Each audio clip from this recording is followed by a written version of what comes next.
Another day of Street Fighter League Japan 2026, this time for Division F. If you guys happen to check out what happened in Division S, best believe we're going to still have all the action and much more coming into this day's division. We've got some brand new teams and some brand new faces joining up in some of the teams here, and we're very much so looking forward to all the action. Before we begin, obviously, we got to say what's up to everybody that is in the chat currently, and that is anybody that's watching to check out the action even at a further date. Welcome back and welcome for the first time, just in case. My name is Vicious, here with St. Cola to bring you all the action from the English broadcast, and we are live as we speak, reading the chat as it goes on, and we're very excited to present to you the very first day of Division F. How are we feeling today, St. Cola? So super sick. You know, Division S was absolutely amazing. If y'all missed that, go and hit those VODs and go get a little bit of review what happened with Mena RD. I won't spoil, but it was fantastic. And I'm betting this very first episode of Division F is going to be nothing short of ridiculous. Yeah, let's talk about it, right? We have so many matches to kind of go through for those that are currently looking at the screen, right? This is what the order is going to be like. We have Riddle going up against DetonatioN FocusMe as our very first match. NAGOYA, NTPOJA going up against Good 8 Squad, and then Team VARREL going up against Team Reject. Ooh, a lot of conflict on that one for the tail end as our marquee matchup. But again, we talked about some of the fresh faces joining some of the squads. NAGOYA, NTPOJA pretty much getting a facelift with some brand new members, but also Riddle Order coming in as the brand new squad for Division F in Street Fighter League in Japan in general. Being able to have a Geef and Ed, a Blanca, and an Anki all squared up is going to be a very strong team in totality. But I'm also interested to see what's going to go on with like DetonatioN FocusMe. How is that Jamie doing? What's the switch going to be for KB? Is he going to play that DLC, the Yasmin? What's going on with that? There's a lot of questions that need to be answered, and also down that marquee match. Yo, having Hinao and Yas join Reject, the winning team of Street Fighter League Japan and the world. That's going to be fantastic to see. So I want to see all the results. It's going to be a good night of fights out here, or I guess a good morning of fights, whatever one you want to cut it. No doubt. If you guys have been here before, welcome back, as I mentioned before. And if you guys have not, we've kind of talked about what goes on in the realm of SFL Japan, especially when it comes to like the ruling and how things kind of operate in regards to each and every one of those matches. But what you should know right now is that these guys are not only playing for the prestige of being champions, but also 15 million yen. That is absolutely bonkers, with 9 million going to first place, 4 million going to second place, and 1 million going to third, with 50K supplementary on top for the champion team players. And as we go along, we're obviously going to discuss the format and see how everything works out in this team format style competition.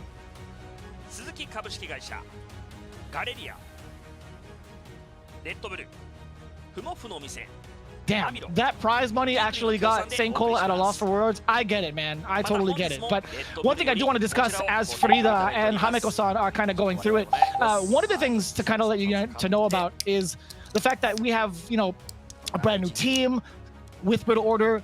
Takagi is the captain of that, who had an absolutely stellar rookie year and has been pretty much a highlight in the Japanese scene as one of the main Blanca players. In fact, he's been talked about so much and also has made such progression that he was involved in like the development of Daigo Umehara's practice sessions going toward Kimonomichi against Mena RD earlier in the year. On top of that, you have Adelaide, who was also one of the rock stars on his rookie debut, coming in with, I do believe, Ed, if I'm not mistaken. He actually had taken down so many people in the mirror match and become like the Ed player to watch, along with Sahara. Then you have Junior coming in as one of the prime Zangiefs out of Japan, and now even the world has been, he's been traveling around. And then Hikaru, always a force to be reckoned with, using a character that I feel like is still not necessarily on the radar as much.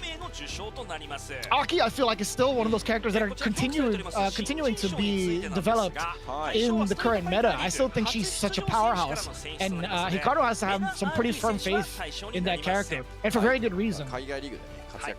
In the meantime, taking a look at the current awards, you might be asking yourself, like, what are these awards all about? Well, we also have an awards, like an extra supplement towards the players as they progress throughout the year. Going off the top, the Grand Final MVP, which is one player from the Grand Finalist teams, a Division MVP, which is one player from each division. Then we talk about Rookie of the Year, Drive Gauge Efficiency Award, the Drive Impact Award, as well as the Perfect Parry Award. And these awards are essentially 50k yen each, and as a bonus towards the players that achieve the most throughout the season. And when we talk about the entirety of Street Fighter League Japan, we get to talk about a lot of the winners. Those winner interviews are actually conducted by our SFL ambassadors, Vispo, returning as our SFL Japan ambassadors to interview the winning team after each match, which I hope can be accessed in full translation, as they've done an amazing job last year. So much high energy, and also gives a different perspective towards a lot of the more traditional, like serious kind of questions. They have such unique perspectives coming into the league to kind of get the players off their feet a little bit and out of the box when it comes to their responses as well. There he is. All right, he's not frozen anymore. You feeling all right? Feeling great, feeling great. I feel even better if I was at the live watch party instead of dealing with the voice. But hey, I am back.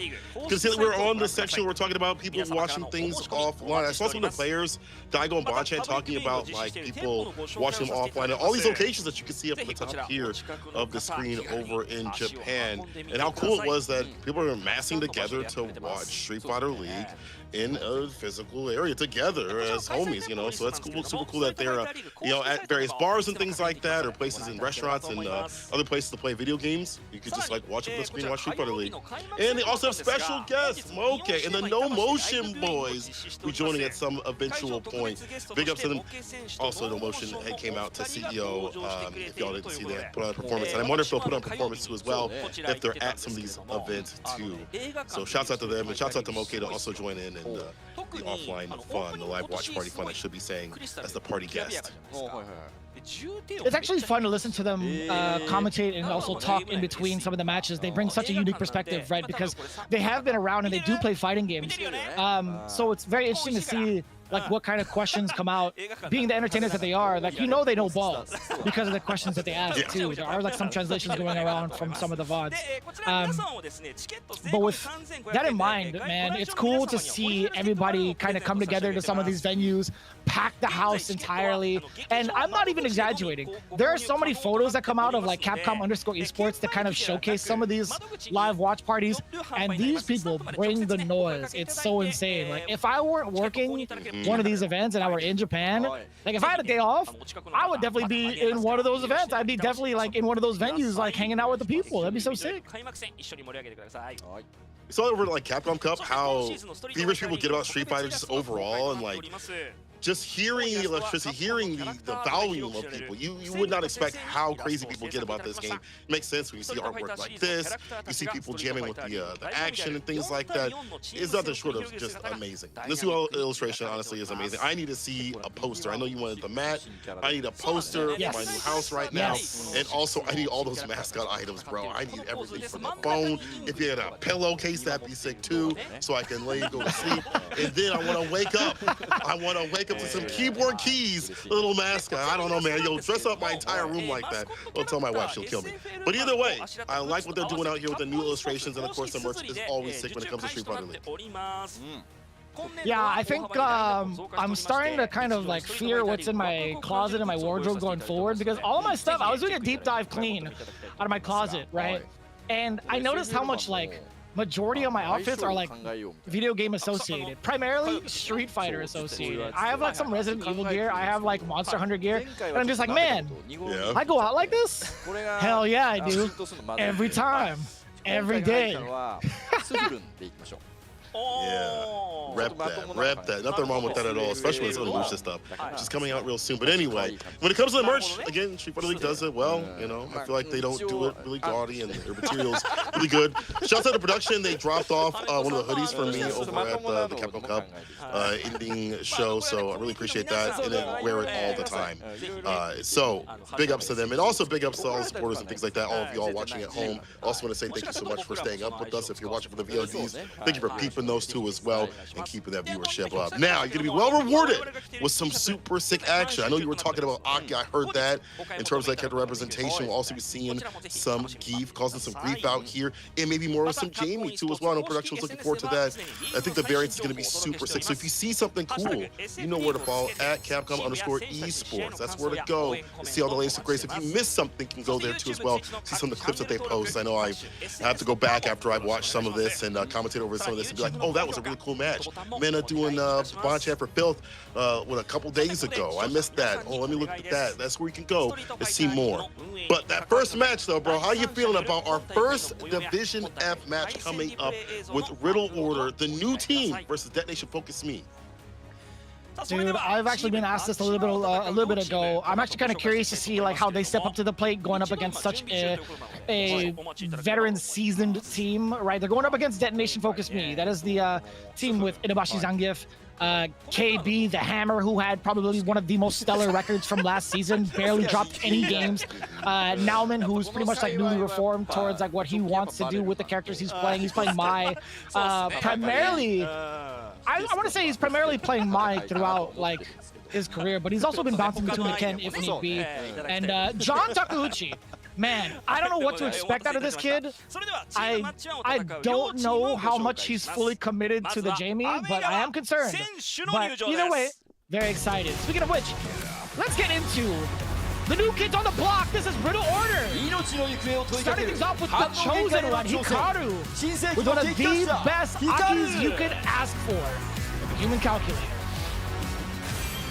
Then, one of the most dangerous grapplers, the second Zangief in Street Fighter League, and possibly in the world. It's Junior, the one who's trying to seize the future. The young man, Adley, with some of the most explosive and also inspiring gameplay you could ever expect. Oh, what a godlike name, the Thunder. One of our favorite rookies from last season, the Blanca main, Takagi, coming in as the main, I want to say like the leader of Riddle Order. I'm actually quite impressed to see his jump. This is so sick to see. Yeah, rep them jerseys. I like that. I like that. What a young team. Come through strong because they're going up against DetonatioN. Focus, you should get better. Focus up. Long-standing team, getting stronger, better and better. And they got KB, aka K Business on their team. Good luck to them. Very star-studded cast, and they have a lot of variance in terms of the characters that they're picking as well. A lot of archetypes that they're covering. This is DetonatioN FocusMe. Once again, you better focus up. Ooh, let's get it popping. DetonatioN FocusMe gonna be starting off with, ooh, the trickster, John Takeuchi. Take a sip, take a swig, take a swing with that Jamie. Newly minted, buffed as well. After that's going to be the Jade Flame himself, Nauman on the mind, but also get fired with the Ken if he needs it. Oh, the bloodline of domination, excuse me, it's KB. I had to take a step back for a second. That is insane. The bloodline of domination. Come on now, relax. And after that, the Cyclone Commander, always turning. Oh my God. Itabashi Zangief causing grief with that Geef. I'm telling you right now, this man can be coming through strong, leading his squad once again. They've gotten so close to that victory line. They have tasted, but not gotten to the finish line of the playoffs in a long time. You know they won it. The pose is OD. The Itabashi pose is OD. I was like trying to mimic it when I saw him do it and deliver. I'm like, this dude is the illest. So let me rephrase. I meant to say one of the two Zangiefs in Division F, not just the league. My mistake, because Itabashi obviously the Zangief main as well. But again, gotta put respect on his name. Zangief is in his name proper, in the handle. But we got two Zangiefs going up against each other potentially, and I'm excited to see it. Honestly, to start things off in a mirror match, that would be kind of goated. That would be absolutely goated. That would be such a fun match, honestly, because of the various styles and things like that. I think they won't go for it, but I'd like to see it. But I do like this order overall, though. The only thing I'm wilding out about is Karu in the anchor position. and not the famed strong character, the Green Goblin himself, that is Blanca, being in that first of 3. I'm kind of surprised about that. What do you think? I think it makes sense. I think Hikaru has a lot more experience in the game against a lot of the veterans. I think he's also had a pretty decent success rate in every one of the events that he enters in comparison to Takagi. But it's also day one as well to kind of reconsider. I think it's a lot of data for them to kind of acquire throughout the season for matchups as well. Being in the away spot, I think Hikaru might yield more success. That's a good point. That's a good point. Experience definitely does better. Nauman, pulling up with the mic, as you mentioned, has been playing mainly that character. When I saw him on Combo Breaker, I was like, when's the Ken coming back? And he said, probably never. Now the Ken has some changes. I saw him test a lot of things on his stream. You know, he's posted some tech too as well with the character.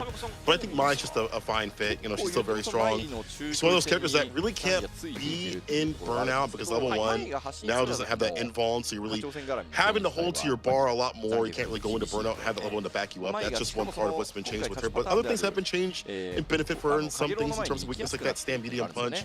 But Junior, though, let's talk about him. He has been absolutely insane in the offline scene. I remember him in Street Fighter V playing like Cody, so him going with the grappler this time is kind of wilding, but he has definitely found his mark with this gi.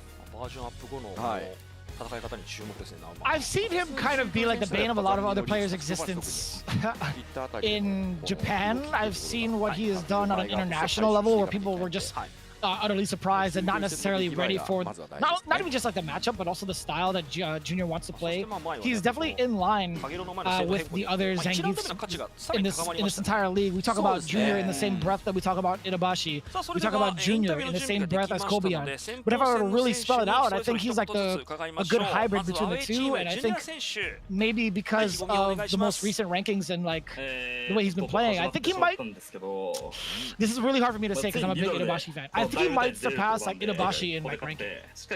Perhaps. Oh, Like, it's still, to me, it's like Kobian, Junior, and Itabashi as like the order. I mean, the results speak for themselves. We've seen what he did over at Combo Breaker. We've seen over at EWC. This guy has been cooking in the offline a little bit more than Itabashi has, and he's got the results to back it up. And I think you're right in terms of like the hybrid. He's got the great footsies that you would take from Kobian, but he's got a little bit of that gambling style for Itabashi. When he puts that in is when you don't expect it. Sometimes it's round start, sometimes it's a little bit later on when he sticks in these resets and things like that. It makes him really difficult and hard to read. Nauman, though, has been running the mic for a long time, so I think he's going to be well accurate to what's happening with the character. We're going to get a little bit of the interview real quick here. Junior said, it's finally started. We're finally able to play in this stage with this team. I'll start it off with a win. I'm curious to see it, right? Like, one of the things that we all have to consider, and this is something that chat should also pay attention to, is that whatever we see in terms of results on an international scale, I feel like the performance expected is weighted differently, right? Because it is specifically Street Fighter League Japan, a lot of the players will have the exposure against each other a lot more frequently than you would expect, like one of these players against an international player. So in regards to like specific matchups that we're used to seeing at like a CPT format where we were watching them kind of go through pools, go through top 32s all the way to top 8, it's different when you get to have like players that are constantly fighting each other in ranked, their own world warriors, etc. A lot more knowledge and depth towards their strategies because they're so familiar. I'm kind of curious to see how this plays out even further, right? As much as we hail up Junior and Kobian in regards to their Zangief prowess, I think Japan has much more of a stronger idea of how Zangief's going to operate. The same can go with Mai, right? I think Japan has slowly started to develop like anti-Mai tactics for a very long time, so it's going to be very difficult to see like who's going to take it over the other, but that's the beauty of it all. So speaking of which, let's get it started. Riddle orders Junior versus DetonatioN FocusMe Nauman in our very first game of Division F. Give here. Gets the hug in between the string right there and sets him right back down with the headbutt. Junior threading the needle very well. And I do like the flame spin as like a poke against like some of the pokes that Geek might present. This is like a really good range for Nauman to be playing at here. Try to go for the side switch, cross up, perfect parry, get the back throw towards the corner. Kind of tough to even try to navigate after that parry too. You're still going to be susceptible. And Junior Already maintaining his life lead. Finding a way to actually pinpoint the gap. That was a counter hit. Perfect timing for that crouch short to disrupt Nauman. Stuck standing on 10 toes right now. Flame's going to get the knockdown towards the corner. High enough to get that level 1. Stocks up. Back to the anti-air. DP's nice and easy. Oh, the back dash. Thought there might be a throw after that. No go. Mix it. Ooh. Damn. Was that a perfect? Oh, that was near perfect. Nauman bringing on the destruction. We see? Yo. No shot. Immediately after the Rio Enbu hits, trying to drive rush forward. Junior stopping it completely now. Pretty impactful, just about 50%. But there's still a lot more for Nauman to work with. He's got 2 bars. He still has a relatively healthy drive gauge. On the other hand, Junior, okay, this is looking a little bit more tired after that command grab, after that SPD. Close to the perfect parry. To stand in place. To go now, I'm gonna get through, to come through with some buttons. Almost caught the recovery, hits the stand fierce, he read the heavy kick. Getting used to that button, plus frames. He'll take that forward throw, but towards the corner. Nauman needs that level 1 get going, and he won't even get it off this round. He is going down. The OD Laureate catching him from the skies. Pretty slick so far. He has so much control behind him, wasn't necessarily in the corner just yet, forcing Nauman to guess what's gonna happen on the ground, and caught him mid-air. I like that call so far from Junior. He's had so much composure throughout the set, utilizing that heavy punch as well, trying to catch Nauman off guard. The trade-off, and still within range, even after that block normal from Nauman. Oh, sees the running bear grab. Dude. Oh, it's again, still able to get the anti-air. The control right now, brother. Do you see this? Yo, Junior has not gotten away, or not left Nauman getting away with any sort of like block. Normal, still within range, and also catches him slipping. This is just pure intimidation coming in from Junior. He's willing to take these fireballs every so often, a few errant hits here and there. We haven't seen like that win condition from Mai come through. The level 1 to really lock him down with the fans, extend that damage. So you have to find that resource, and there we go. Mid-screen with this little bit of OD to get the level 1 on. So that defense rocks now.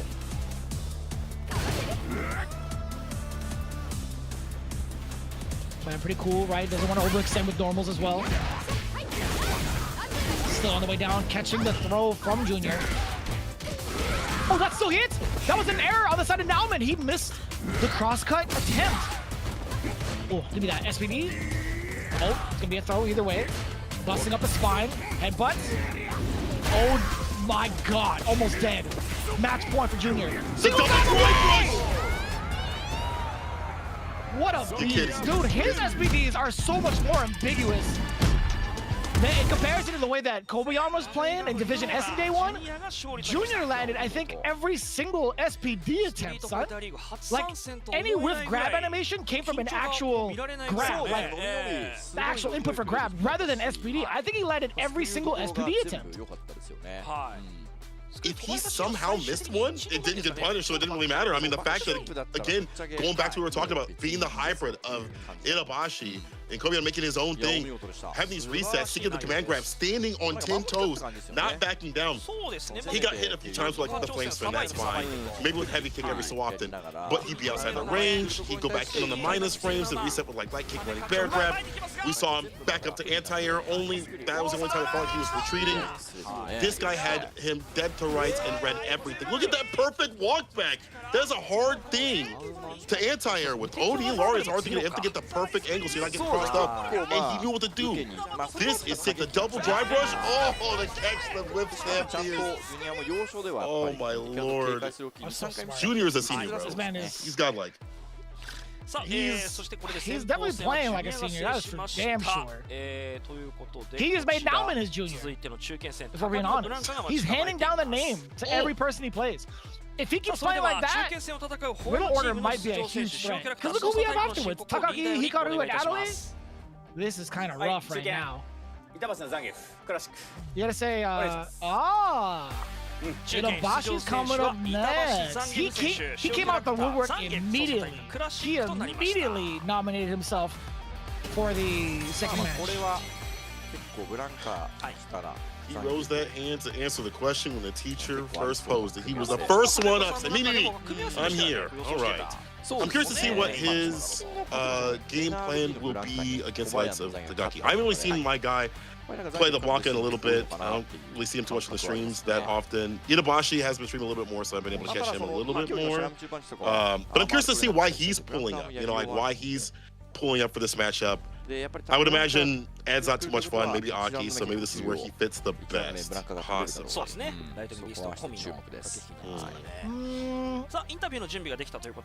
KB, looking at his choices, he could play, sorry, not KB, yeah, KB, he also has Mai if need be.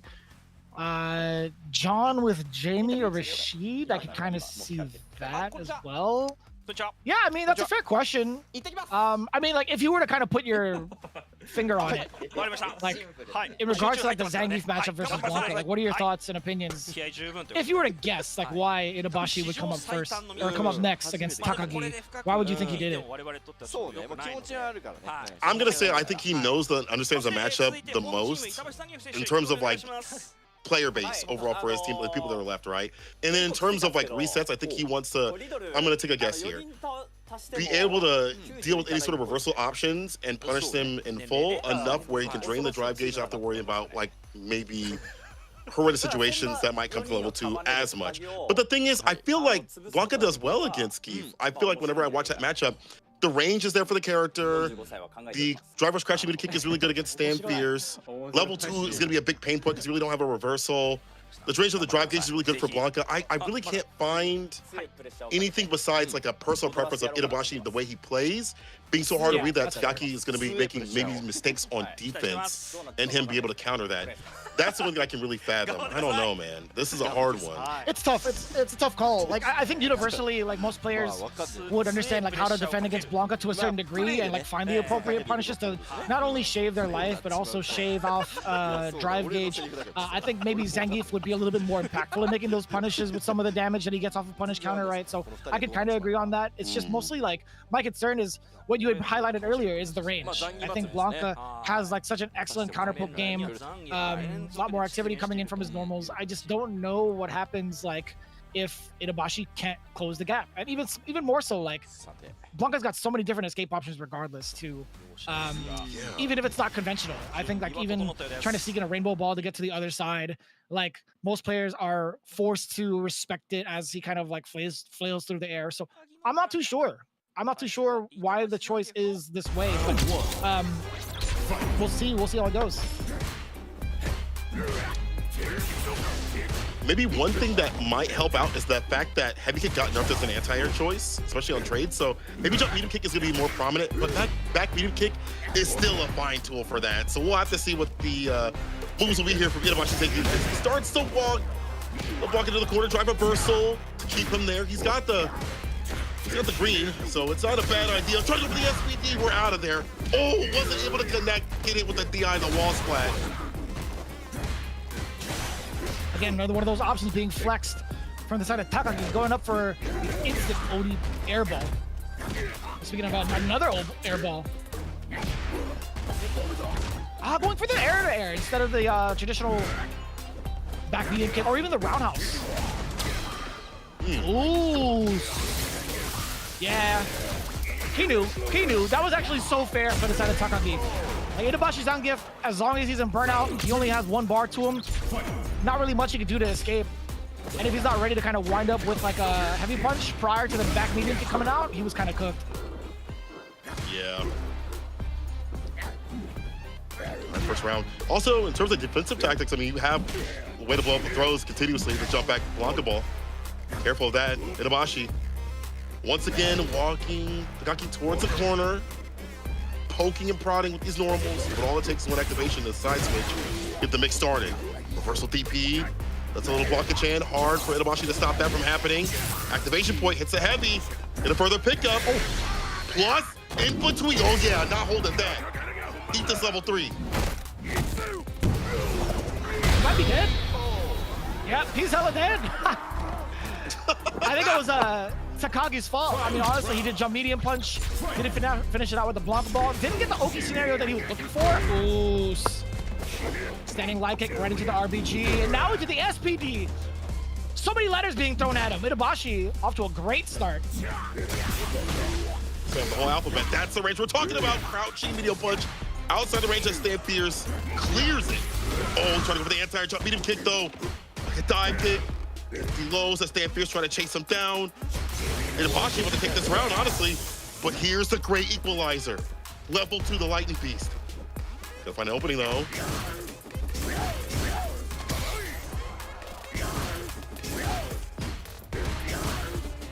The defense is there. Itabashi just slowly letting it dwindle down. This is gonna be a pretty much last-ditch effort. Takagi, how do you take so much life left from the big man? Well, starting to go off by the buffet, for the buffet. Throw's not enough though. Medium kick within range. Itabashi flexing his knowledge of the footsie department. I like that. The big whiff punish for the round, for the game, for that matter. Also, like he was goading him to using that button. He was like, you know what, I'm gonna poke with stand medium kick. You're gonna hunt for something a bit more range than crouching medium punch. Very great on defense, now good on offense. Great round start. Killing the drive gauge, now kill the character as well. Oh my god, you are so that was nasty for that. sick. That was actually sick. He threw out the jump medium punch mad early so that it wouldn't connect. Takagi has never, I don't even think he's been put in that old school situation before. That is a classic old man tactic. To wipe the dust off of that one. Set point. Itabashi with the perfect.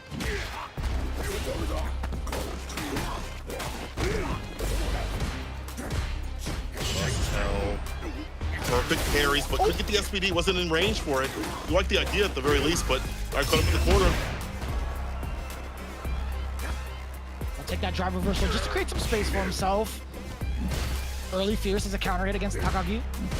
We talk about range for range. Zangief definitely has it right now with the Fierce medium kick as well. Standing medium punch if need be. And of course, sweep. Avoiding the throw yet again is Takagi. Dude, he's shaving away at the drive gauge. And Takagi has been caught trying to jump out of the pressure multiple times, but now in comes the Lightning Beast. Lights. Try to step off with the stand medium. Okay, with the raw level 3. Goading him. And this is the thing with that level 3, it's probably hard to approach with punches there against the Stan Fierce. Oh, back dash. The button though, reset, SPD. One more touch. Itabashi. Either side. Takagi, will he stay alive? Double drive rush again. What's in the water with these geeks? Spins to win. Itabashi's A-keep with the defense, the offense, the resets, and the command grabs to connect. These Zangief players are dastardly today. This is what I'm talking about. This is exactly how I want to spend my, what is it, morning? I don't even know what to call it. Night? I don't know, mid-morning? You know, whatever. This is how I want it, right here. This is my cup of coffee. Watching the Zangief players go nuts. On both squads, on both teams. You gotta be feeling really good. If you're Junior and Itabashi, it's split right down the middle. It all comes down to the anchor match. I'm loving the confidence coming in from Itabashi. And I love the tactics that he's using to combat against the Lightning Beast. His defense is prime and steady. He doesn't even let Takagi take extra steps forward after like any sort of sequences to go for plus frame mix-ups off of a block back medium kick. If you notice, anytime Takagi tried to get up closer to Itabashi trying to steal like a couple of steps, Itabashi would go for like a reposition and go for a jump in and force Takagi to be on the defensive end that way instead of the other way around, which I really thoroughly enjoyed. Also feel like, again, when level 3 is online, he didn't want to do anything with like his level 2. He was like, I don't want to get close. I don't want to be in range for that at the very end. Even before that, as you're mentioning, the jump medium kick also clearing some of these buttons every so often. That makes that whole jumping game even more devious to have to deal with. My bad, Itabashi. I didn't know your game was like that. I didn't know your defense was like that against this character. I didn't know you set up the footsie so well that you would have the lead continuously to take that W. 10-10, it all comes down to this. Yo, give me the Jamie, bro. Give me the Jamie. I need the Jamie. John Takuchi, pull up, get a drink, get a dive kick going, make Aki's life hell on paper. On paper. Oh yeah. Yes. Yes, sir. Ask and you shall receive. So it's confirmed. He's sticking it out with Jamie, and for very good reason, right? One of the biggest patch winners, one of the big adjustment winners for this season, and he's been just on the rise, like season after season after season. Not necessarily in like huge increments, but I think like everything now being put together really makes him a huge threat. But I will say, like, this is just my opinion. I think Aki also has like a pretty decent kit to her, and her damage output is pretty high up. It does have certain requirements to do so, right? Having your opponent in that poison state, but all things put together, all things considered, I still think Aki is still rather slept on, in my opinion. We just saw Carcinus have an explosive tournament run over at TNS not that long ago, or I think it was TNS or Canada? Oh no, I think it was TNS this week. And he's doing a phenomenal job consistently, week after week for Can Opener, TNS, etc. So I still think, like, honestly, Aki is a major threat if put in the right hands. If I'm not mistaken, oh yeah, he did. Hikaru won the second World Warrior for Japan. I don't think anyone can disagree with you at this point. I mean, this character is very slept on in terms of, like, her damage output is insane, but her buttons are really, really good. Stand medium kick, I was talking to Carcinus about this, is such a good poke tool. Preemptively, the hurt box retracts back, and then you just get a nice little counter conversion after it. It's such a good drive rush checking tool. She's got stand medium punch. Her lights lead to a lot of things now. She has a little bit more in terms of, like, meterless damage and knockdowns, which isn't going to help her weaknesses, but it helps her strengths a little bit, right? So, like, just add more to her toolkit overall. Now, the aerial approach, kind of hard to deal with, so I think dive kicks might be a pain point. But overall, the character's good. Her buttons are good. Her damage is good, and her drive gauge usage is good too as well. So I think it's going to be a pretty even bout overall. In the interview, Hikaru says, "This is the first match of Riddle Order, so we want the win today, the first win today." John Takuchi says, "Very thankful for the honor of being the anchor in the first game of the first match. I'll let everything out. First things first, my Street Fighter League jokes." Oh, here we go.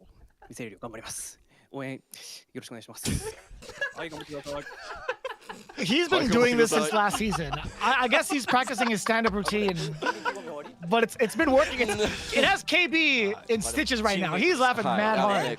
Like, well, eventually I hope we get a full translation, but I don't know if it's like a Japanese style humor or not, but I would love just like maybe some context. I want to know, but it's been literally like since 2025, I think, like midway through the season, he started doing like these random jokes. Some of them hit pretty well with some of the commentators and some of the players. Some of them fell a little bit flat. We're just like, all right, you got it. Looks like he's making fun of making fun of the interview of KB. They're making fun of KB. You're hitting your own guy? So that's why KB was laughing. But it's no laughing matter right now. It's an anchor match.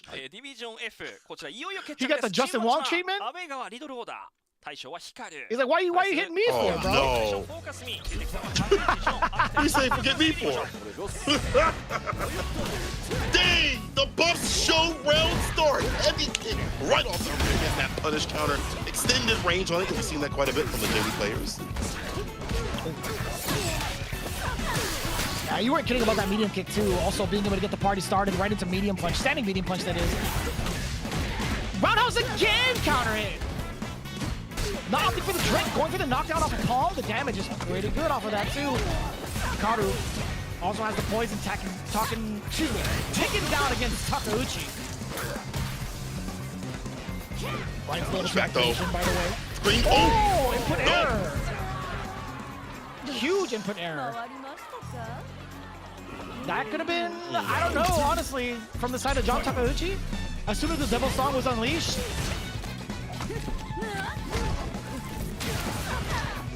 White shirt. Hikaru takes advantage. It's the first round. It's a heavy counter at this time. Pick up the 10-side kick. Sweep, swig, mid-screen. See if he tries to go for a little bit more of a drink. I like that call out right there. Gets the light lash, catches the button, puts the poison on him, and backs up for the anti-air. Knock it coming through.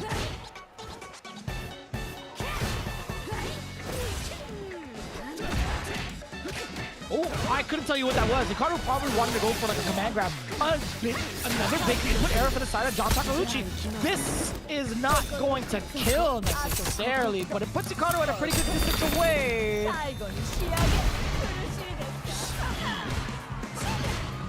Bust frames again off the can kicks. The trade with the medium kick, one more touch. And I don't know what that was. Maybe a jump forward, dive kick that whips completely. I think he would have found the fireball regardless. Hikaru had them decked to rights. Yeah, two vital errors right now coming in from the side of John Takeuchi. And most of the time, players are kind of able to brush that off and get the games going. But that was actually so significant. Like, those two drops gave Hikaru essentially both rounds. I think so too, because like you're not just losing health, you're not just having poison on you and all that stuff like that. That leads her further damaging combos. You're losing access to moments that probably will give you drinks, or at least taking your Oki or whatever it might have you. You were in level 2, like you had more pressure coming through after that. You had earned the right for that bar and wasn't able to access anything off of that. So I'm hoping that he's able to fix whatever mistakes are happening, mechanical or mental, whatever they may be, so he can better access what he needs to in the matchup. But regardless, you know, I want to see more of the Jamie. I like seeing the heavy kick. I mean, sorry to sound grazing, but honestly, heavy kick is such a strong tool. You see counter hits through it. You see it as a great poke tool. It's out poking likes of Aki if she's not going green. So I like that as a control tool overall. And what it leads to, he got full corner carry in one instance. He just wasn't able to capitalize in full. So we'll see what happens. It is rather tough, right? We haven't seen anything super exponential coming in from like the side of like Jamie, or I guess not exponential, anything really extravagant towards like the pressure. We haven't seen any like high damage conversions just yet, or even like any significant pressure against Hikaru. He's been kind of like rather mobile against Hikaru to throw him off a little bit, but it hasn't been like so impactful to stop Hikaru's Aki from running his game, right? Like, even if there was a guess towards this one instance where Hikaru wanted to go into like the stick slide stance into like a command grab, John Takeuchi just happened to be airborne and go for the proper punish or whatever. Even then, it's just like there hasn't been much established yet from the side of John Takeuchi, not even in like the drinking department. You know, he's been going for like a lot of single drink sort of styles to right here, then going for the Oki right after. I'd like him to go for 2, not only for like the damage increase to be at 100%, but also so you have Bakai, so you have a way to at least threaten against the fireballs to be like, hey, I have something else to really lock down the things that she can't do. So if she tries a little fireball, you Bakai through that, light flash, you can dive kick that possibly, and really put the pain on her after that. I think that could also help out, again, without the input errors. But, I mean, all things considered, like on paper, yeah, absolutely. I think those are relevant things to talk about. But like Hikaru didn't even try to space out with the fireballs yet, right? He's been keeping it kind of, I want to say within mid-range, outpacing John Takeuchi movement-wise as well. But with OD Fireball to start off, it's difficult, right? To kind of start the matchup with a Fireball like that is difficult, only because like Jamie doesn't have any sort of drinks on him, right? Yeah. Whoa, what a perfect parry. And I like that. Get the crumple still spin, immediately go for your 2 drinks. That is the Plaza special. Only dive, get the DP right after it. Double dashes up. Now has all the tools I think necessary to fight the character.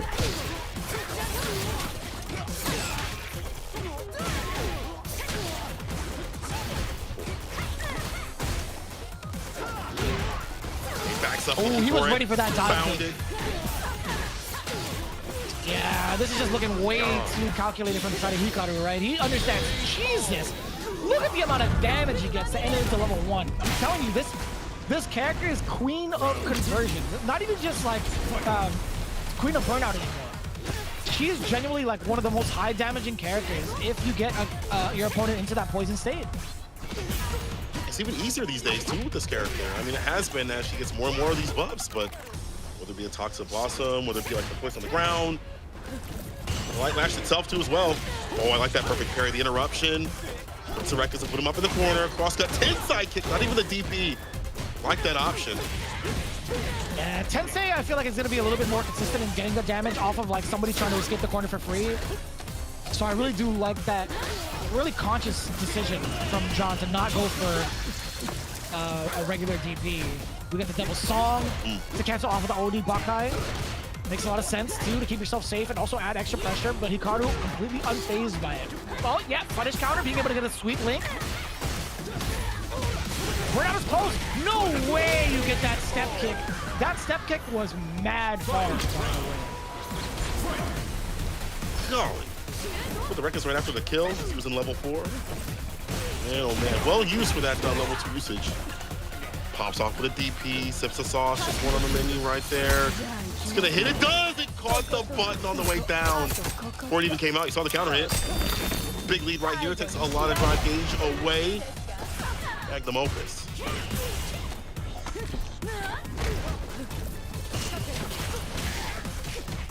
Oh, you know what? That's a good call. Immediately after seeing Hikaru set up the puddle, using a drive rush to catch up to Aki as she's recovering is pretty damn smart. And that forward heavy punch, or not forward, sorry. That heavy punch in general just propels Jamie so far forward. He's good at drive rush in general. That's perfect parry. Was right on the corner. Ready for these fireballs, ready to confirm right after. The OD level 2 right after. To continue the combo, put the pulls and the kicks on him. Everything now is looking a lot better for John Takeuchi. It was looking a little dicey that first round. You saw Hikaru adjust to like the dive kicks, the spacing, even be able to perfect parry other things. But John Takeuchi bringing it back, rounding it back. Using that level 2. More damage on the deck and more of that access that he needs to finish things off. Yeah, and he was even doing a lot of damage regardless off of that. So no buffs to thank on that one, to be honest with you. Damn, that was fun. Yeah. There we go. Now we're getting the engine revving, right? John Takeuchi actually opting for the corner carry off of the palms instead of going for any sort of like sweep finisher for that level 3 drink. I like that a lot, right? Being able to enforce your will, being able to put Hikaru into the corner much sooner. Much more potent, right? You can't be throwing out fireballs as freely. You can't be throwing out the puddle as freely, I feel like. You always have to be like pretty much in check afterwards. Granted, Hikaru got away with it these last couple of instances, but he still had to kind of like think about what to do, what to pursue with afterwards. Yeah, look at that, low in the drive gauge for quite a while. He, unfortunately, too high up, punishing the dive kick. Flash, empty buttons. This is the poke burnt though. Okay, level 2, so we get the extension. That was going to be the play, regardless, on hit or on block here. Takeuchi's got the level 4 that needs a command grab. You got something on your face. You wiped that off. Wild. You know, that wasn't even a punish counter against Hikaru. I don't know how he got hit. I'm actually kind of curious to see like what went on. Maybe in like a replay perhaps, but either way, kind of wild that it even occurred.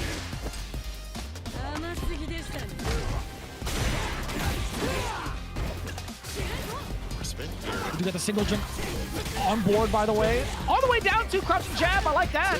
Giving the punish counter. 1, 2, 3. Yes, sir. Stopping and interrupting the approach coming in from Hikaru. Third drink on deck, and also getting a little bit more of that drive gauge back. He's touching grass.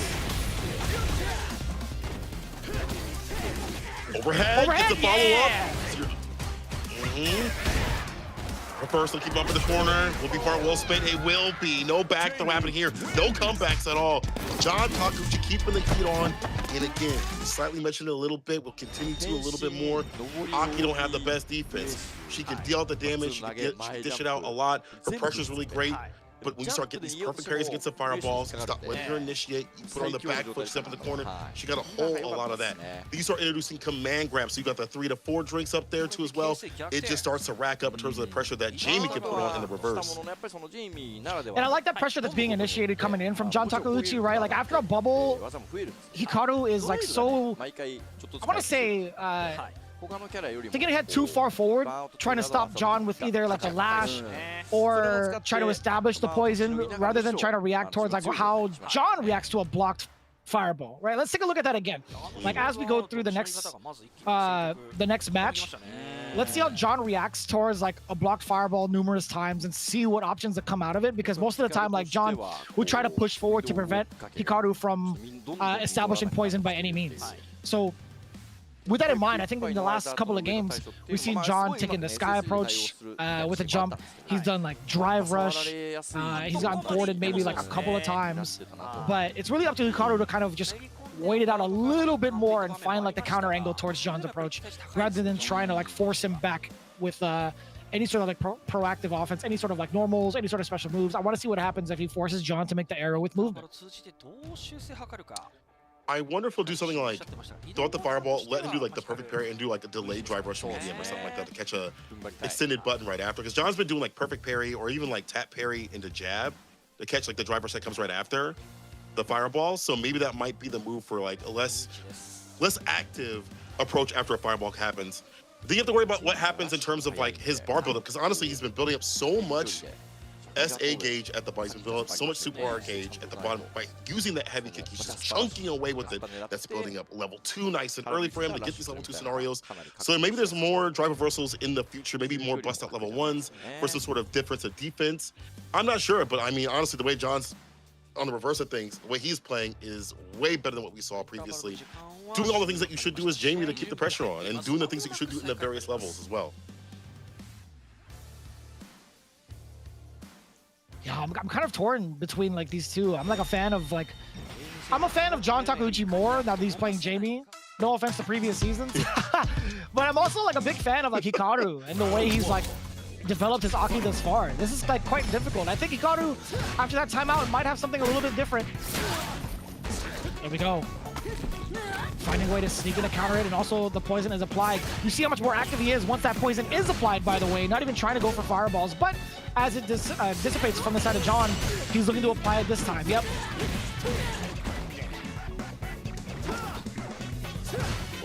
Commit full to the button, went for the throw. On the drive gauge. Ooh, nice interrupt. Stuck in that heavy kick. A lot more though, but it's still gonna come through. Reward just too great. Palm towards the corner, double dash up. It's not really a necessity right now, as long as you're back against the wall.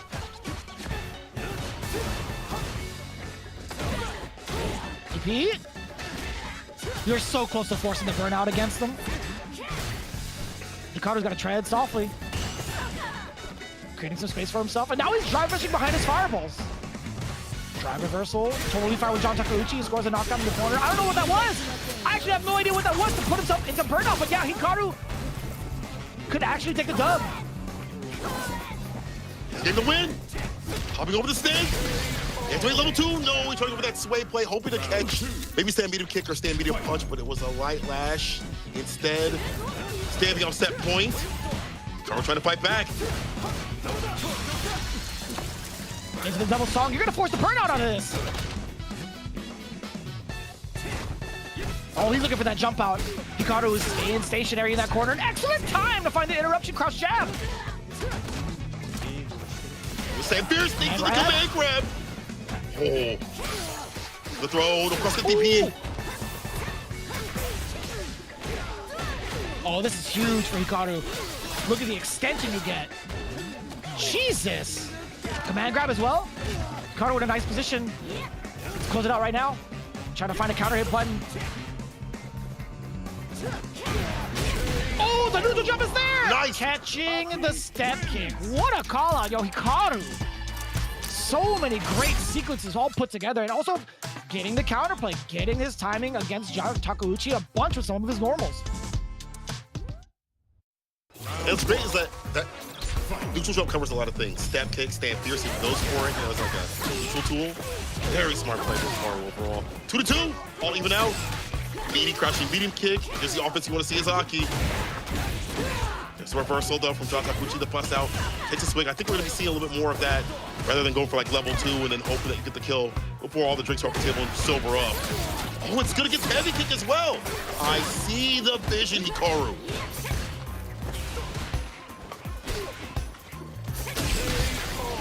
Oos. Look at how much control now from the side of Hikaru. Looking at match point. OD fireball with a drive rush paired behind it. John has not found the answer to that just yet, but I do like the answer of going for the OD uppercut just to dissolve the pressure coming in from Hikaru, but it's been relentless, right? The drive rushes have been so detrimental towards whatever it is John's looking for. The dive kick actually gets caught by the fireball with the last tail end of it. Ooh, give me that. Set for the toe tap. Perfect done. The space trap. No swig. Let's have level 2 though. Maybe a closing point for him. Almost caught it. Sick. Go for it. OD fire off the knockdown. He escaped the corner for a little bit longer. Applies. No poison. Perfect parry, though. Incoming. Back to the corner you go. A lot of carry on top of that. Up to 3 drinks. Command grab is a factor. No way. Can you counter level? Wait a minute. Nice call. Excellent choice. I'm glad it was level 2 to cancel the rest of that drive rush and still be able to parry. If it was level 3, I don't even know what the interaction would have been like, but I love that Devil Song call. Really nice work from John Takeuchi. What a smart play. Take the safer option. Still have bar in the bank too as well. Another level 2. Stand medium finds the markets and target combo. Take kick. Sweep. Swig. Still in their face. Walk up throw. Another swig. 3 on the menu.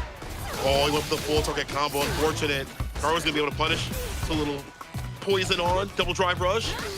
He'll take this though. Poison makes it suck, but he gets the Bakai. Level 3 right after. Oh my god, to understand the spacing, to understand you can scale over under the fireball. Excuse me. You need a follow-up after this. You dead? You get the wall split You now. are hella dead. Oh, I thought you were dead.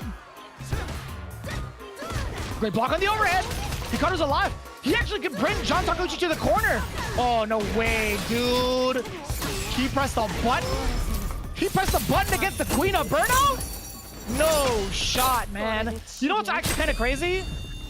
Now that I think about it, I don't think John Takeuchi would have been brought to the corner in time to actually get, like, DI for free. You know what I'm saying? Like, his drive gauge was getting built up so much. He was taking a lot of chip damage, sure. But I think he could have blocked it out. I genuinely think he could have blocked it out, gained his drive gauge back, and had find a rebuttal. But pressing a button, that is a death sentence. Hikaru is not going to drop any sort of frame trap sequences. There's no shot. I mean, Karu was like one of the most aggressive, if not the most aggressive Aki player in the business. He's going to understand how to keep that as tight as possible, especially in that kind of scenario. I wonder if there was a way for Jamie to kill with what he had. He was just by a pixel, by a little pixel. But that's Hikaru bringing it back with a break and taking it for his team. It'll be this. He's going to take that W. It's Riddle order today. With 30 to 10. I'm not too sure. I actually want to like ask Bolt Strike in the chat about like the sequencing coming in from John Takeuchi because it was creative. It utilized like one of the adjustments that Jamie got, being able to get that wall splat. But I don't know if palm would have been more than the uppercut in that instance, considering all of the scaling prior. Let me see, like.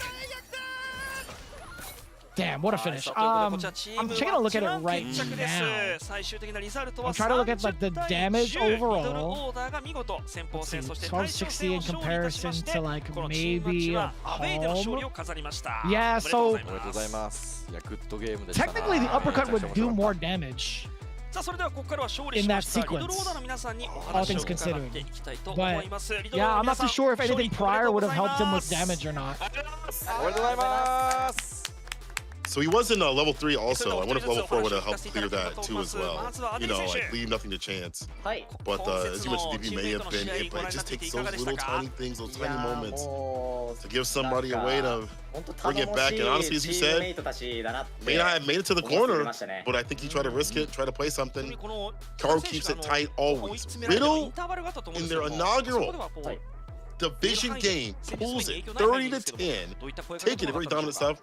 You can see the Ed main play it all, but I have to imagine that he's going to stick to Ed. I have to imagine that we're going to be seeing the young gun really keep with the Ed. Yeah, that's I think that's what a lot of us were looking forward to, is seeing like how the players in Street Fighter League Japan, mostly like the Ed specialists, right? We were kind of curious to see like how they've adjusted and if they've kept the character. Well, Adley definitely is one of them. But being in like the extra battle spot, we don't get that kind of question answered just yet. Man, Junior is feeling great. But we do have that chance with Good 8 Squad coming up for match 2, so there is a little bit of hope, right? There is a little bit of hope. So we'll see how that plays out. But going into it right now. We'll get there when we get there, right? But with the interviews coming in, obviously Adelaide is feeling pretty good about it, talking about how intense the matches were. Just overall feeling positive that they were able to get the win. He also said, I was advising Hikaru not to use Fireball since John Takeuchi was using that Fireball to get through with Bakai. Funny enough, the one after back throw into OD Fireball was the one that got clipped that led into like the big sequence for John Takeuchi into Devil Song. So I don't know if he really took that to heart. Oh, get that! I'm gonna do it.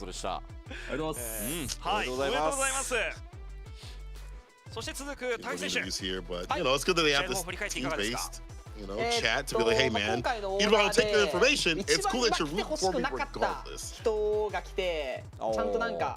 I'm wondering what the Takaki has to say. Also, finding someone that's like a long-standing member of the FGC and do some of those old school strategies, as you pointed out. You know, the fake outs on the jump. But also, I think like the defense overall not faltering and not letting him get his drive gauge back definitely helped. If they're not able to use level 2 to get refunded on their drive gauge to get back in the green, it kind of sucks for the Blanca player. Like, it's like, dang, I did this activation, so I put you through the blender, but to get my green gauge back, it didn't get active right after that, right? If I can't do that, I'm getting close to burnout. I'm not making what I need to happen. That kind of sucks. But you did say in this interview, you said it was a great win. We were able to get DetonatioN FocusMe confused with our order.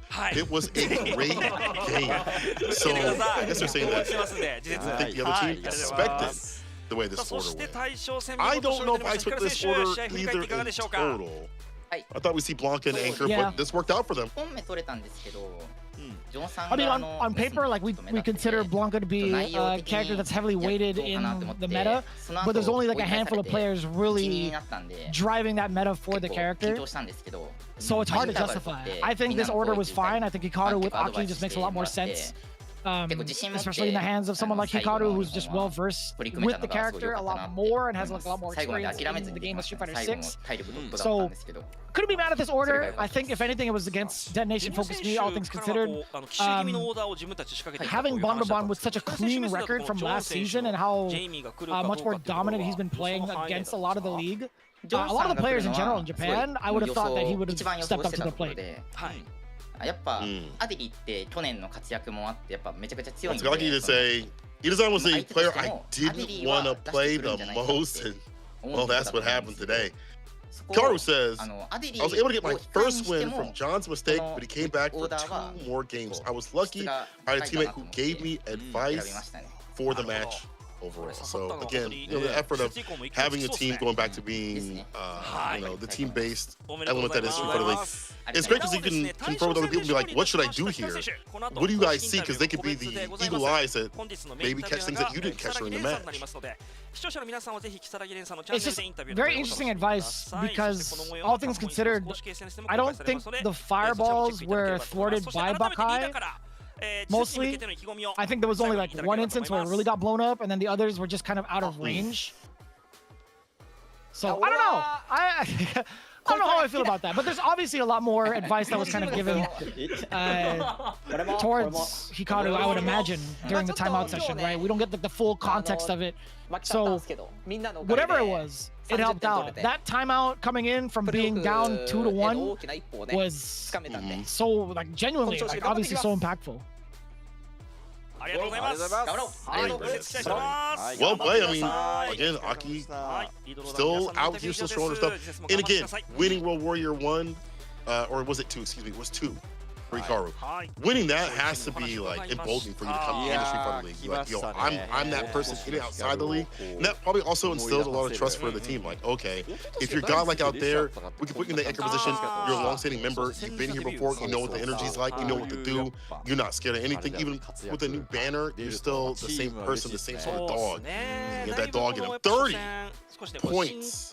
What Riddle's going to leave with today. It's quite a bit. DetonatioN FocusMe with 10. Not too bad. Not leaving with 0, but definitely wanted more than that. that. Yeah. We'll see how they do in the next day. Could be worse, right? It could be a full blowout. No spoilers. But, you know, all things considered, Detonation Focus Me, when you look at how they perform in the previous season, I think this is just fine. You know, just brushing off your shoulders a little bit. Just brushing off your shoulders. Totally fine getting 10 points. But that pretty much concludes our very first matchup, Detonation Focus Me. Not too bad, genuinely, against the new kids on the block, Riddle Order. I'm loving the way that they've put their team together. I love the attitude behind each and every one of the players. I have a lot of hopes coming in for that squad. And just overall well-rounded, right? Like, the roster, in terms of, like, the players, cool. But the character selection, I think, is pretty damn hard to contest. Granted, I haven't really seen how much Ed has kind of suffered. Like, on paper, I've seen it and heard about it. I haven't seen it fully applied just yet. We lost a couple of mains, but still, like, if you play good, you play good, and I think Ed could still have a chance, especially in the league. But, you know, it's all about the team cohesion, right? 8 strong together. Speaking of which, Tayo doing a phenomenal job of bringing together the league each and every one of these seasons as the main sponsor going into Street Fighter League Japan. And I love it, man. You're going to see exactly why. When that commercial goes up, I'm staying in my seat and I'm just losing it. Because, dude, the little chimpanzee that comes up and starts, like, tapping his hands like he's, like, pressing buttons. Not chimpanzee. I think it's like a baby ape. Total difference. But I still think it's hilarious. But Tayo Holdings currently has a current campaign going on where those that are eligible to do so can participate. Go over to Capcom _esports and also at Tayo_HD for more information on the campaign itself. You have a chance to win pretty much like a full roster from both divisions. Like, you get the full team Checky signed. That's pretty cool. That's super sick. What's also super sick is Suzuki coming through. You know, they've been supporting the entire esports community over here for Street Fighter and Street Fighter League as well. And you've seen their bikes over at EVO. You've seen over at Capcom Cup. I'm sure you're going to be seeing them at multiple events. And I hope they have more. I hope they have more styles. They're super sick. And also, what's super sick is Galeria, honestly, putting it out. You know, having proper specs for a fighting game is kind of hard sometimes to find the proper machines, but they got it in spades. You've tested it. It's been battle tested by Boss. If that's the case, I'm with it. The players also have been using it too as well. So to know that I can just put in the game and it's going to work right off the rip, they got us like that, that's great. And also they've been supporting the scene, so it's good to see that they have the love for the FGC, just like they have the love for people like Jack, not like me, but Jury fans out there with this themed box. Come on, okay, this theme shell. Okay, I would never buy this. I know it. The Street Fighter people know it. You're a big Jury fan, and for 2 reasons, 10 mini reasons, I don't know about all that. Cole, you're not beating the allegations, man. Oh, sorry, I said that. That's disgusting. Anyway, that artwork is beautiful, y'all. See the specs right here? They're looking great. Like, you're not gonna have any issues playing Street Fighter 6. And again, I know people had, you know, some wonderment of like, oh man, is my computer gonna be able to run this or not? Is it this and that? You know, knowing that you're gonna put in the game, it's gonna work is great. And also Geek League out here supporting Street Fighter League. Once again, they were part of their division before. I see them still in the background helping out with the league is super fantastic. I love that we're getting all this love from endemic sponsors that are seeing what the FGC is about. Now, what's about to happen next is more Street Fighter League team battles coming up. People know NTPOJA versus Good 8 Squad, the goodest boys in the cut. Nagoya might have a secret weapon. They brought a new player pulling up in the form of a Bison. And I'm super excited, obviously. I'm a little biased on that one. But Good 8 Squad, also question mark with that one. Who is Garrett going to play? It could be Jury, it could be Bison. Who knows? We'll see after this break. 休憩の後、チームマチ2名古屋 NTP 王者対グッドイートスクワットの模様をお届けしてまいります。再開は8分後、20時18分頃を予定しております。それでは一旦失礼します。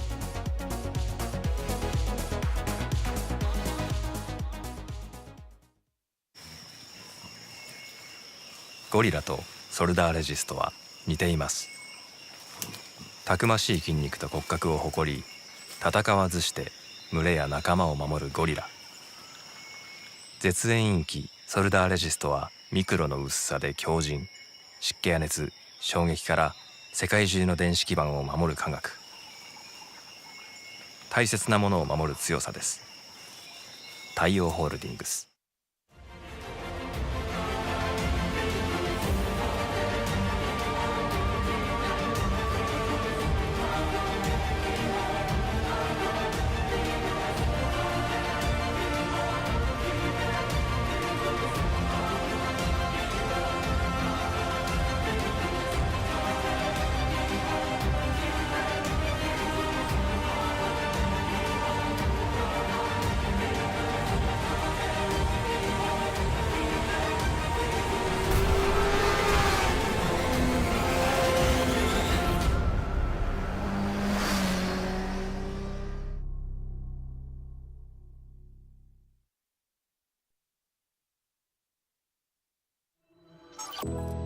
その衝動はまだ言葉にならない未来だ。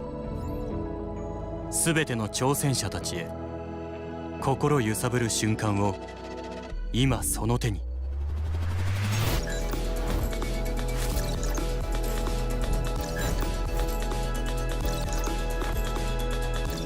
ジ・アザーリアル。踏み出せその場所へ。ガレリア。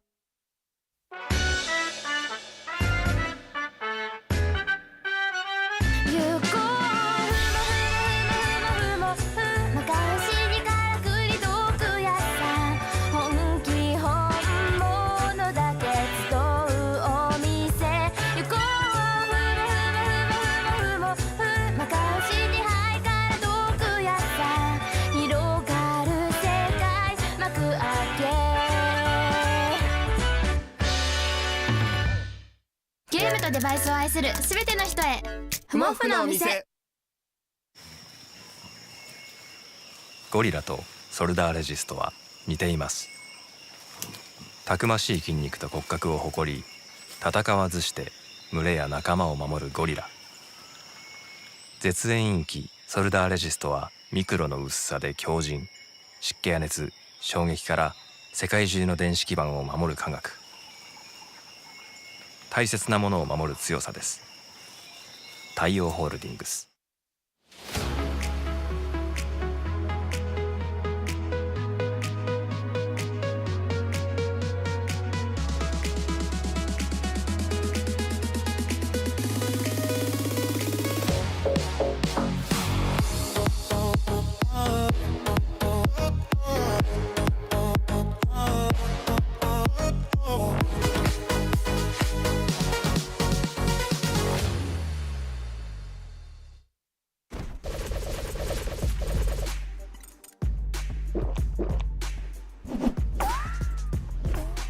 レッドブル翼を授ける。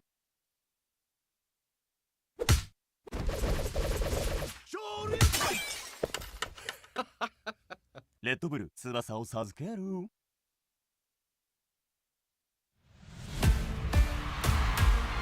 なビッグニュースだ。世界最高の格闘家たちが集結した。しかし世界王者に輝くのはただ一人。果たして誰が制するのか。You win! Perfect! あなたはもうウォリアーじゃない、見せ物。よ MTV ケンマスターズだ。名誉挽回のチャンスよ。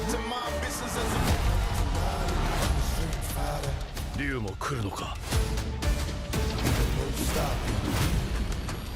俺が今歩むのは戦いの道じゃない。ケンが王者になる番かもね。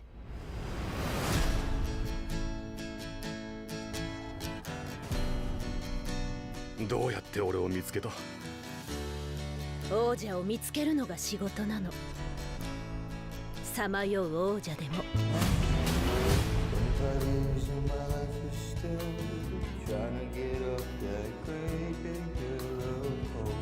久しぶり相棒。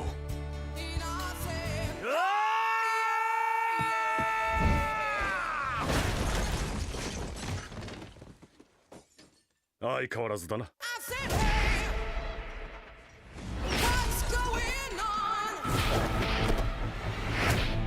座れ。このトーナメントはただの大会じゃない。覚悟を決めろ。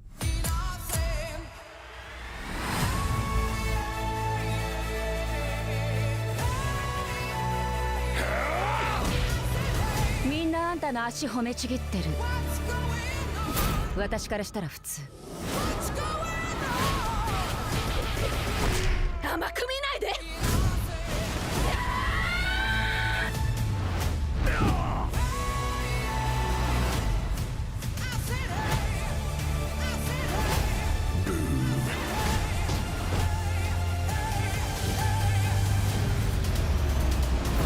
チート使ってんじゃねえぞ。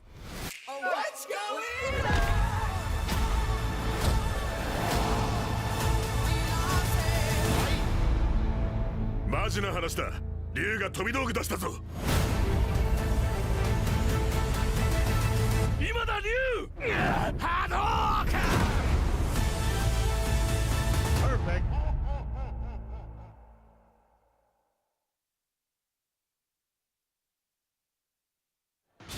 本気でやる。私任せて。頑張れ。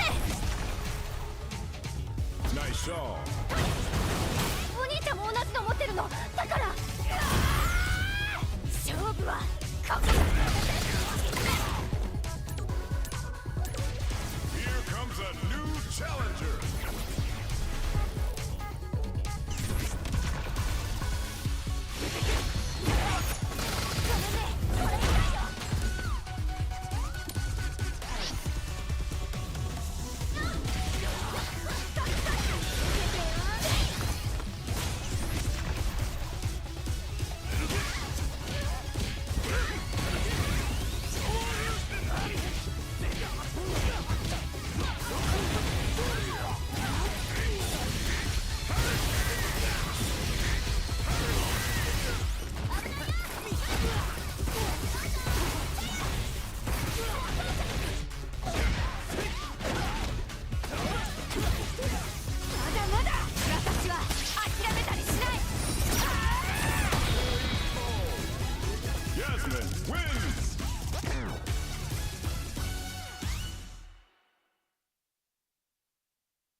さあお待たせして Back at it again with more Street Fighter League action. NAGOYA NTPOJA versus Good 8 Squad.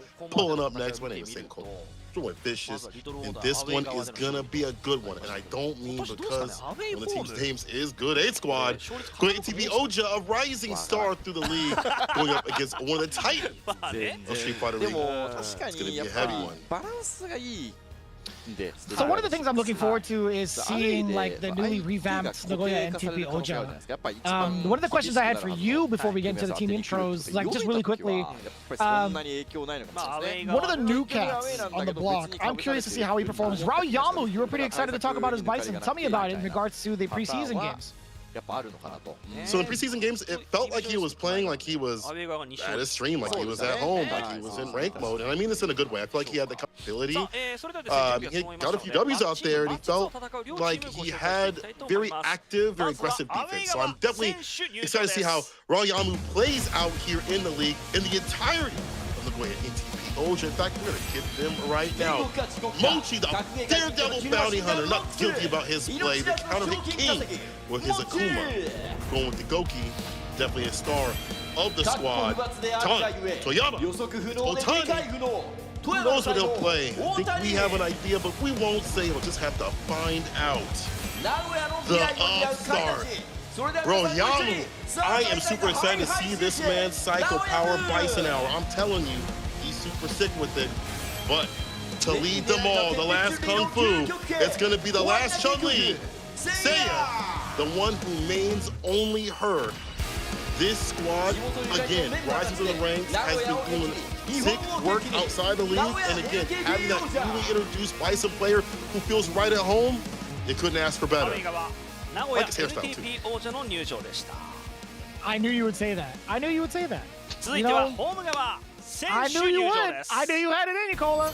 I'm not going to further comment on that. I'm going to get us into one of my favorite teams to talk about. No bias, but for good measure.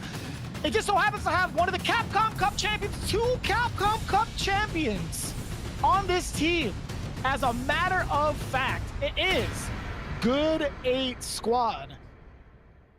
Very excited to talk about this team. Let's get into it. Up first, the world crowned stellar star. That's what needs to be put at the end of that title. It is Sahara! Followed by the Comic Buster, one of my favorite players to watch, and also just a funny interview. Hugera! I still have no idea what it means when they say the singularity. It is Kawano. And one of my favorite players of all time, the homie, the honest hero, Gachikun! I mean, what more can we ask for when it comes to the complete package in regards to their individual levels, with them forming a team and a consistent one at that, still a part of the same Good 8 Squad. You can expect greatness out of them, and being in the home field position, they have the opportunities to get the counter picks going. I'm quite curious to see how the newly reformed NAGOYA NTPOJA stacks up. Yeah, very curious too. You know, Good 8 Squad has been switched around some of the characters. Well, some of them have been. Some of them have gone back to old mains, and some of them are still question marks. Bulgaria especially, I've been hitting him up continuously, and he's still, I don't think he's found an answer, but we'll see. He has to have an answer today. Time for the order coming up here for the NTPOJA.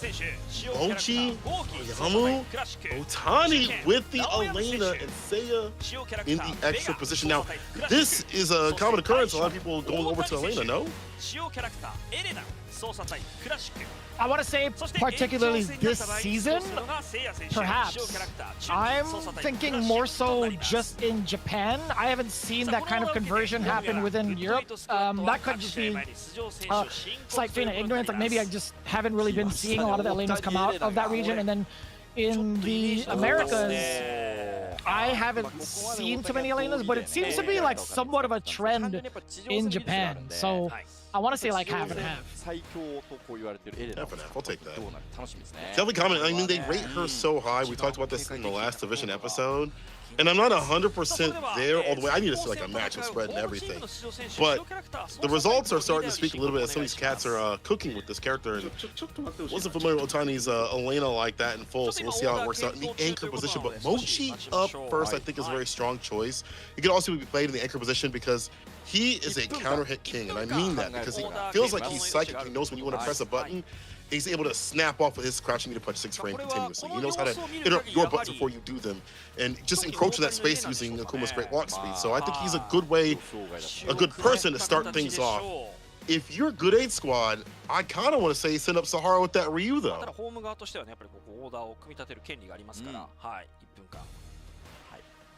I really hope to see Sahara start things off, because like it'll be such a stark contrast in comparison to the previous season. He has been like the anchor for like majority of the games coming in from Good 8 Squad. With that Ed play, I haven't really been able to thoroughly study how or what type of progress he's been making with the characters he's been using. So it'd be a nice way to kind of reintroduce ourselves to the most recent Capcom Cup champion. You know, players live, you ask them, they may not tell you the whole truth. They don't want to say it in front of everybody on the stream. But I was like, are you playing Ed at all? And he said Ed is dead. Now, that could be for certain matchups and things like that. But it's mostly been Ryu. See who's coming up though. Gachikun. Wow, I thought he'd go up against Bison. He's gonna go up against Akuma, against Mochi of all people. I think that kind of makes sense though, because if you're a counter hit king, you probably don't want to fight someone that's defensively minded to not be playing buttons at the wrong timings, or the wrong spaces to get counter hit continuously. They probably understand that fact. Gachikun pulling up with slightly buffed Rashid. He got some cool stuff. Like that crouch fierce being -3 is good, not -4. So you have like a better poke tool in the neutral. I know Kevin was super happy about that. Dual Kevin was very happy to have another poke tool in his arsenal for the character. You're talking about crouching heavy punch? Yeah. I thought it was still highly punishing. Am I tripping? No, I think it's -3 now. I thought it was -6. honestly. I mean, I'm gonna look it up right now. It still says -6 on. Oh yeah, okay, maybe I'm bugging on the site. So it must have been Yeah, -8 before then. Yeah, my mistake.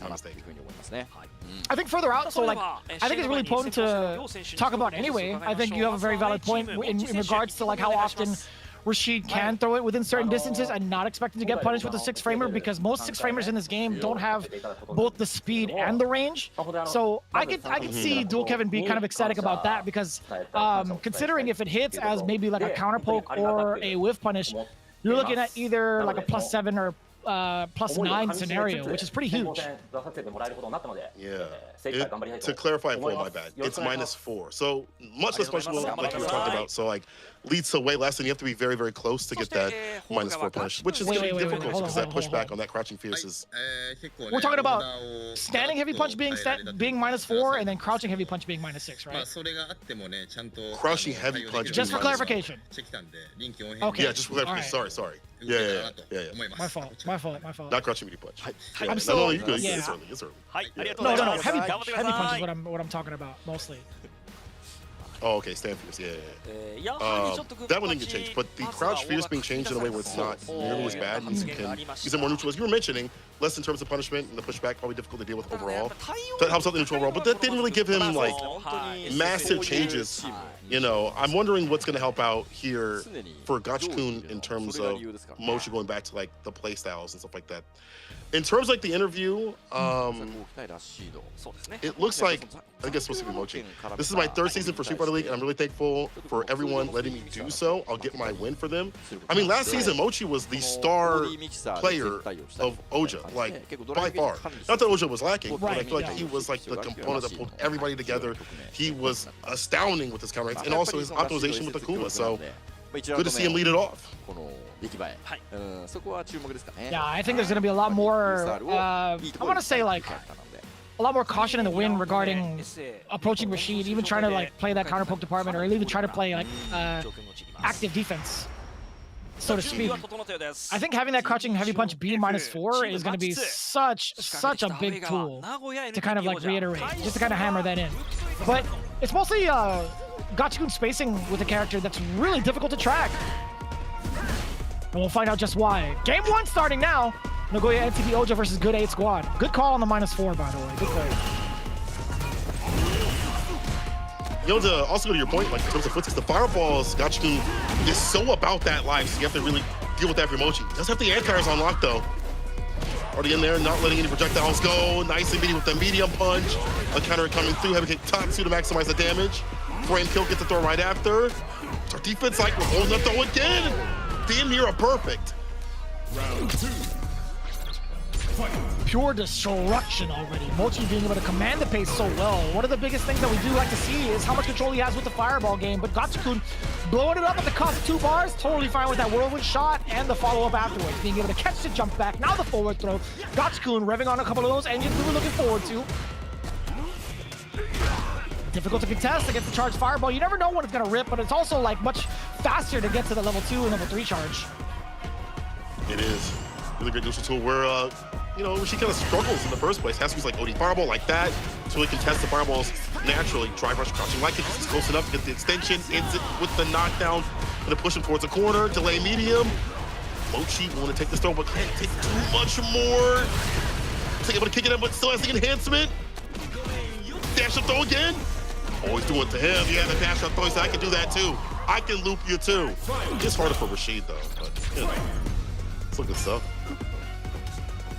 Still able to do it successfully. You saw a counter hit on the side of Mochi's screen.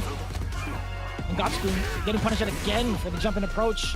Actually, trying to react to the fireball primarily, but Mochi's been in the right spaces for the fireball trap. Throwing out the enhanced whirlwind shot. Very difficult to close the gap. Mochi has been playing at such a difficult space to even try to throw normals as well. I'm liking the pressure. Oh, that was a cross-cut jab attempt. You know it. That was a crouch jab instead. Enhanced fireball. Perfect parries. The Arabian Cyclone. Reset for the back throw.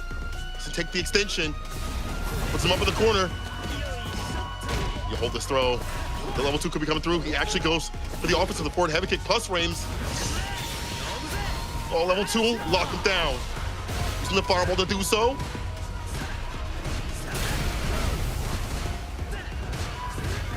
As much as I like the blocks, I was gonna say Mochi looking a little bit dry. Ugh, the punish counter too. Gachikun not letting any buttons fly under his radar. We talked about the immense defense that Gachikun had. Mochi was doing quite the same up until the last instance. Now, it was rather difficult to call. I was thinking about it like from Mochi's perspective. Going for the Adamant Flame where he sends the back throw, I wish he could have gone into like a little bit more of a damaging sequence to intimidate Gachikun, but I understand like prioritizing the corner positioning from his side.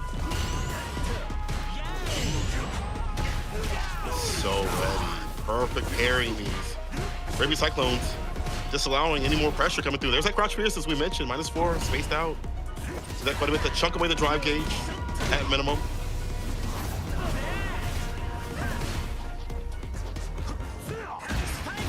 Punish! With punish? All day, every day. I like that bust out call for Mochi. Haven't seen it yet.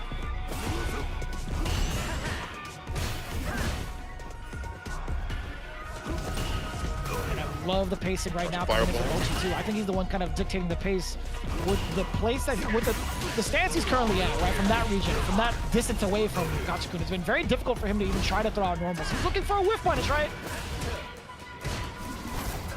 Right behind the fireballs, jumps in, charge up way too long. Get the big deal with the heavy Tatsu. The jump back to get another effective range where he can fireball freely, jump in if need be. Stand Fierce Radiant Cyclone doesn't perfect parry that though, doesn't get the punish that he was looking for. Still has a hefty lead. Seconds are winding down.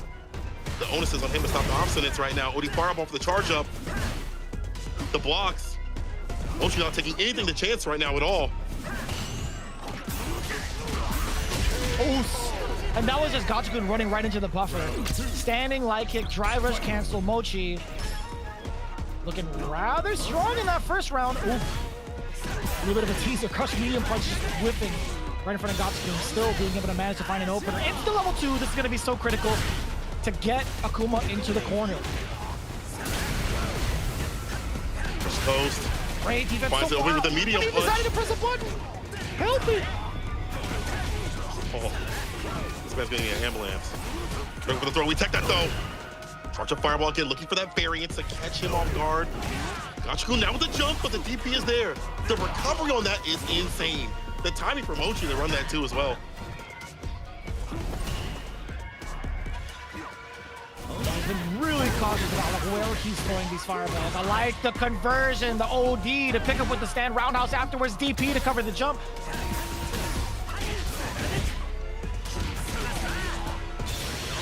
This sets you up nicely for level 2. This could be game. Or it could be the round, I should say. DP! Oh! Dear Lord Almighty, that was clean as hell. Mochi with the anti-air DP cancel to level 3. Night, son. We tied up. Damn. Hold that. Defense, bro. You thought you could jump at me? But yo, Mochi to survive the whirlwind, the storm that was coming at him, to get that DP up to level 3 with the confidence, dang. Not gonna lie, man. That's some pretty damn good defense.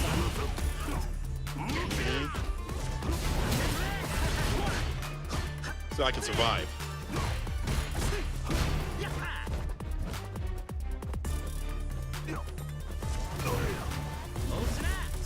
I love the fact that we're seeing Mochi go pretty much dead even with Gachikun so far. Yet another fireball trap laid out for Gachikun. Very awkward sequencing too, being able to get caught like that. Trying to press a button after a plus normal against Gachikun, by the way. Fireball interrupts, a demon flip. Take that. A lot of variants of fireballs don't get jumped in on, don't get demon flipped on as well. All it takes is something lingering just for a little bit for Goki to get in. Text a throw right after. Yeah, he's getting low on the drop. He's gonna have to perfect parry as much as he can. She with the air fireball this time met with the heavy mixer. Instead of going for the crouching Venus punch that got him blown up before. Oh yeah! That was so smart. Gatsukun laying his own fireball trap against Mochi. Seeing the parry come out, he was absolutely ready. As soon as the whirlwind shot kind of whiffed in front of Akuma. Oh. I wonder if he would have been able to spinning mixer off of that dash through the cyclone. But either way, Mochi gets the big opener for round 2. Forward throw, catching the drive rush. Delaying the medium punch, and still catching Gatsukun. Oh, nice call too. Catching the walk back. Gatsukun is getting blown up sky high. Damn, that's a perfect. Brother, Mochi gets right every single time against Gatsukun's defensive choices. Past attacks have just been absolutely red. Final game fought around right now. Gatsukun on the verge of filling that level 2 up. Odie Fireball catches the drive rush. Has him up the corner. That defense again. Gonna be testing here. Double dashes, back dash, excuse me. On the level 2. Slowly walk them down like Mixer. Finds the overhead for the pickup. Follow up. Is this enough to kill? On 9k health, maybe even more if need be, but that's the victory. That's perfect. And that's a level 2 backing him up. Gatsukun takes the first game. Why did that spinning mixer do like abnormally high damage? Like the special move wasn't even finished yet, and then it just did like it just gripped a chunk of damage off of Mochi's health bar or like Akuma's health bar towards the end. That was wild. I thought there was gonna be like one more sequence perhaps, or like I couldn't even tell you, but that was such a funky instance. Nice call, yo. Gatsukun. What I like about it too is he's not reluctant to even try to go for like the overheads and sequences like that either, while the tornado was on top of you, right? Instead of just kind of going for the follow-ups like that, what we're seeing on the replay. That was such a good call towards like Mochi's pretty solid defense throughout the entirety of the set. I really like those variances on offense. Yeah, that's what you have to have. I think if you have something that is almost as defensively minus you as you see right there, doing jump back DP into the super was super sick. You have to have a lot of variance up in the corner, and Rashid can do that. Level 2 can make anybody panic. Even the best are gonna get opened up, and with 9k health, it's probably gonna be a KO. Even with the damage that's dumped out here from Rashid, that actually may have cleared 10k. I don't know. I'll take that character, but either way, I'll lab that out a little bit later on. Gatsukun takes down Mochi in a pretty close set. That very last round. But who has to batter down the Bison is now the question. I want to see personally what Pugera has to offer with the DLC. I wonder what he's got for us. If it's him. Oh! Sahara 選手。主要キャラクターは竜操作タイムプラス6となりました。I was kind of there with you. I think Pugera has like a lot of experience against the Bison matchup. He plays the character as well if need be, but I don't mind seeing Ryu up there for matchup purposes. And if anybody can adjust quite quickly, it is Sahara, right? He has been one of the fastest rookies to ever figure out the game, right? We just got exposed to him in 2025 with his debut into the CPT off of Blink Respawn. And he did a stellar job there and has just been climbing the ranks. And obviously, if you guys have been following along, our current Capcom Cup champion, right? It's right there on the title, Capcom Cup 12 champion, as on his profile, right? You know, he's got it on his socials. I'm sure he does. He's got it on his Instagram, perhaps. But all jokes aside, I just think the way he picks up games are just like so damn quick. Absolutely wild. On the other hand, Raoyamu, brand new to the scene of Street Fighter League Japan, but has been making, I guess, significant waves with this Bison being able to get picked up by NAGOYA NTPOJA. If NAGOYA NTPOJA is picking you up, you're a golden child. They did that with Mochi.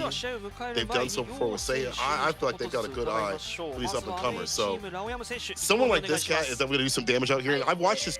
I've seen him even before that, like on CFN, because people will like play certain Bison players and get ready for like matchups for like CPT events and stuff like that. He's definitely one of those. He just has a really firm understanding of the game overall.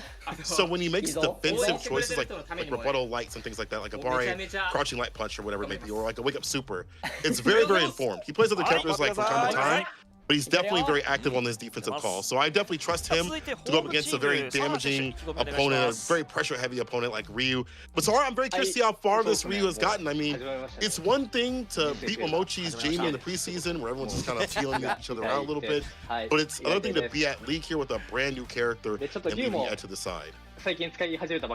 I still think like Ryu has like more pressure against him, right? Being the rookie, going up against Capcom Cup champion, no matter like how much you've been playing pretty much under the radar as Bison, can you compare to the like stacked pressure against you with this champion? I think he's been well under the reins and tutelage of his fellow teammates of Good 8 Squad. If it was enough to get him that championship in his first year of playing the game, then who knows, man? Who really knows? Sara's got a good mind for Shotos. He played Akuma before he went over to Ed. So, like, he also has an Akuma in the background. I don't think he's going to be playing it like that, but he understands the Shoto game, the projectiles, fireballs, the low force, the DRCs, things like that. Even though Ed is so far out of that realm, he still had the Shoto mindset when he started this game. So he's going to definitely understand what to do. He said, it finally started. I don't want to do this, but I started playing Ryu, but I think I can show you guys better play today. Why did he say, I don't want to do this? Right, homie said, it's my debut.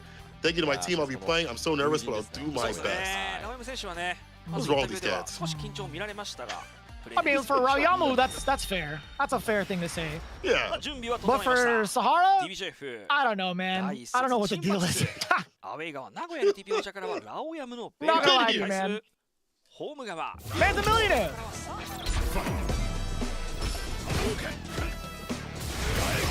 Here we go. Game number 1, Capcom Cup champ, representing Good 8 Squad. Sahara with the Ryu versus Raoyamu, the rookie of Street Fighter League for NTPOJA. Nice stagger. Off of the lights with the conversion as well. Using the Psycho Crusher Ender. Baited! Bomb on. We love this. Get the follow-up right after. Yes, sir. OD. Get the extension in a replant. Stomp. Shuts down the reversal. The back heavy kick. That's a round. Yo, if you nervous, you're not playing like it. Nasty sequencing right there. Dog. He beat the brakes off of Sahara in that first round. One man going downhill. ODDP as the reversal? Okay, Sahara. It must feel real good having like a proper 6-frame reversal, you know? Sorry for your loss, man. I'm not. I've been playing Ryu now, man. Yeah, my man's playing Ryu now. So I want that protagonist power on. Understandable.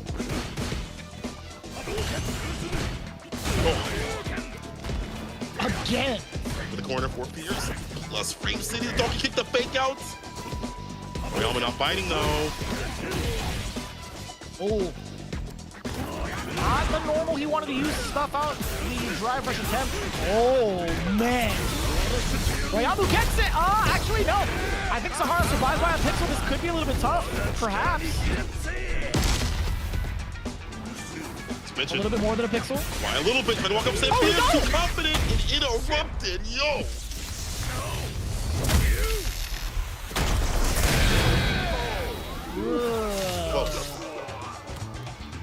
That was a little too close for comfort. Now we've kind of equaled out the final round of game 1. 0 bars to both players. Dude, Raoyamu is the truth, dog. Oh, been in the cut. Look at that walk underneath, getting the punish counter jab starter. That's his way to anti-air. I like that adjustment. Bomb is off, but the damage is done here. The bar back though. Careful now. The whole pair gets some of these fireballs. So forward, stand fierce. Donkey kick chunky away at the drive gauge. Didn't maintain the charge. Perhaps he wanted the Psycho Crusher. Either way, drive rush to jump scare Sahara. No big conversions off of that second crouching medium punch. Damage left on the table, but Sahara's going to take this time. Although he's running into a handful of different normals, Raoyamu is just having so much control and dominance in the mid-range. Medium kick, being the big spacing tool against Sahara. OD uppercut yet again out of pressure. Crosscut DP, totally fine with Raoyamu. He'll pay that life.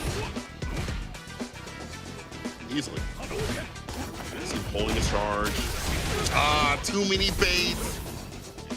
Allows for the stock of the Denjin.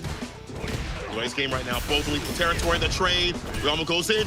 Based on the drive reversal, takes the turn. Stomp is there, trying to get the jump. It's blocked out. Can't take too much more. The walk back, fade away and play. Had him dead to rights in the corner in the first place. Sahara still at the break, bringing it back down. Ryu still looking good though, I gotta admit. This is a real one. It's so funny to see like how he has to adapt towards like closing the gap against opponents in comparison to the way he used to play with so much control mid-screen his end, right? More donkey kick, more forward fierce, Hasho Geki. Punish! Yeah, way too close. Punish again!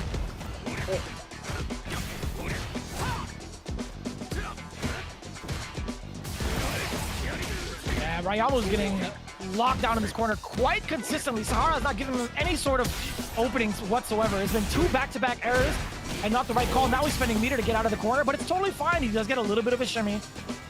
Crouching medium punch and is able to apply the bomb. Sahara's going to be backing away from it and still gains drive gauge off of that, parrying the offensive approach. Ryamu pretty much a strike throw situation, so that's kind of tough to even try to manage. Go for damage or like bombs. You can go for like a lot of these scissor kick reset scenarios. Sahara surviving them. Back step, forward fierce, almost connected, but still gets the plus frames regardless. Up in the corner where Bryson does not want to be. Reversal jabs, I like that. Understanding there's a gap in between. Forward throw. I respect heavy kick, caught him playing something, but he played himself with a bomb on him. A parry attempt right there.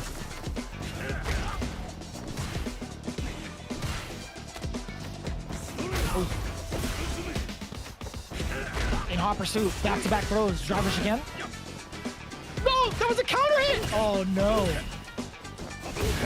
Just needs one medium kick for Ryamu to get the round. Plenty of time for Sahara to work with though, if he wants to amass his comeback. He can, by the way. Full drive gauge and critical art territory. Ooh, great block on the overhead. Uh-oh. Don't get got. Do not get got this way. What a backdash! Ryamu with the call of his life. Genuinely the call of his life. Stay in the game. Man, Zephas in the corner is pretty damn good. I love bus frames. 3 back heavy kick, sneaks in the crouching light kick. Something small for a lot of corner carry. We're out of there though. DP level 3, give me that drive gauge. We'll be back in the green. Naomi has a lot to work with. He's got that level 3, so he's got bar for defense if he needs it. Haven't seen a bust out. You'd rather not do it like that. You'd rather use it for offense. For a bomb late combo. Oh. Narrowly avoiding the jab DP, going for the double reverse. Hasn't really been much of an opening for Ryamu. Forward throw. Interruption. Oh, that's huge. But it's got it with the scissors first.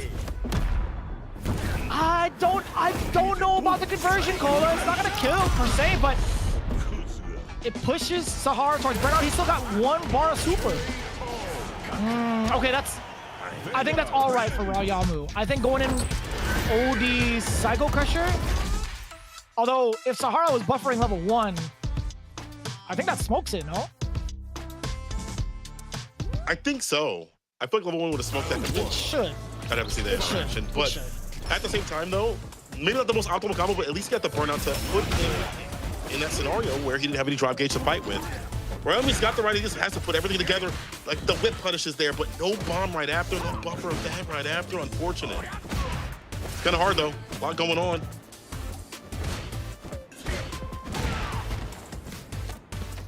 Knockdown.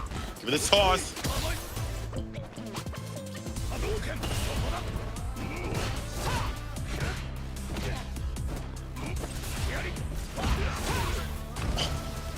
Crouching medium punch. Get that throw though, again, another bait. Parries and gets a scissor kick. He's probably the bomb he's gonna have to here. It's gonna help slow things down, help him get his bar back, or so I thought. The sweep, it doesn't matter. Ryamu's been, again, making up these 4 frames when he wants these jabs. Great block. Having the proper timing in between some of these strings, man. Round 2.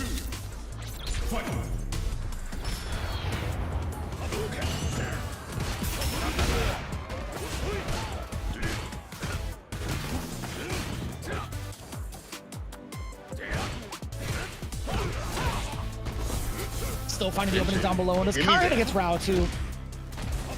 Jump back jab, we'll take that. This from the head days, man.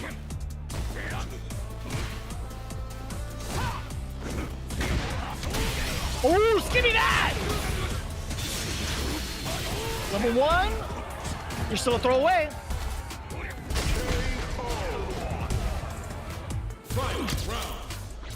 Okay, final round. There's a lot of bar here to ESRB. He's gonna go for the drive reversal off the rip. Low in the drive gauge, so Sahara. Whip punish, but a slight one with that stand medium kick. Nothing hefty. Walks in for the medium, gets the target combo, sticks in the crouching light kick right after. Caught him standing, but Sahara wakes up with a back throw. He ran right into the crouching medium punch. Oh, this is lethal territory if he hits that OD on the Cycle Crusher. Ooh. The walk underneath The again. walk under. That's how we're anti-airy. Oyamu. Dude, Rao Yamu was making all the right calls against Sahara's movement. Not quite dead though. Again, tough hill to climb. At death's door, the slide hezzy. Rao Yamu with the pop.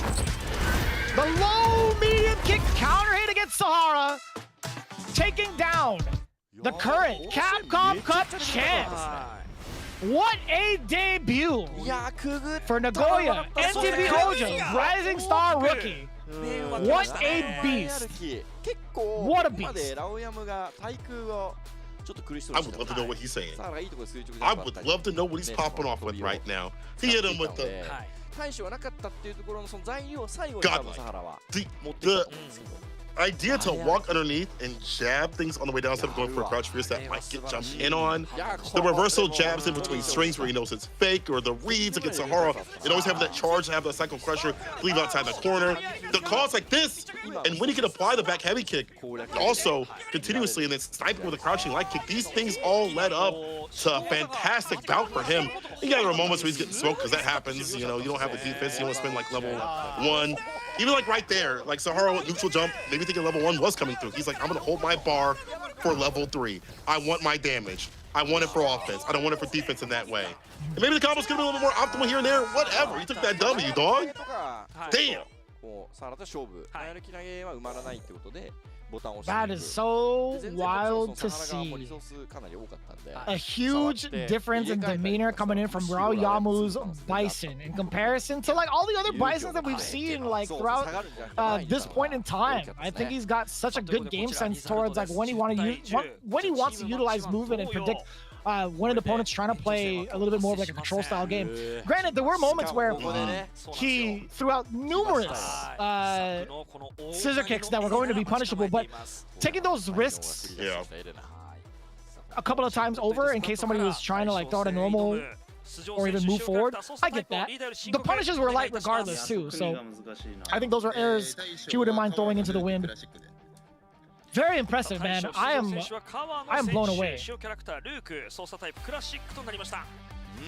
another game to go to the 10 right now. All comes down to this. Another 30-10, but what side will take it? As Kawano steps up with the Luke. He said, I want a little bit more health. I want a few more buffs with my character. I want to go back to season 1. I want to be in that Shoto Summer type light, you know? And honestly, his Luke is looking fantastic. We saw over at CEO. We've seen, I feel like on his stream, he's been practicing this character a lot. And I'm very curious to see how this matchup's going to go. I don't really get to see this unless it's like Noah playing Levi Hakai. Like, that's really the only time I get to see this, or at least as of the past week, you know, and that hasn't really happened that much. So I want to see what happens over here in the land of Japan. Obviously, different players and different play styles. See what they give us.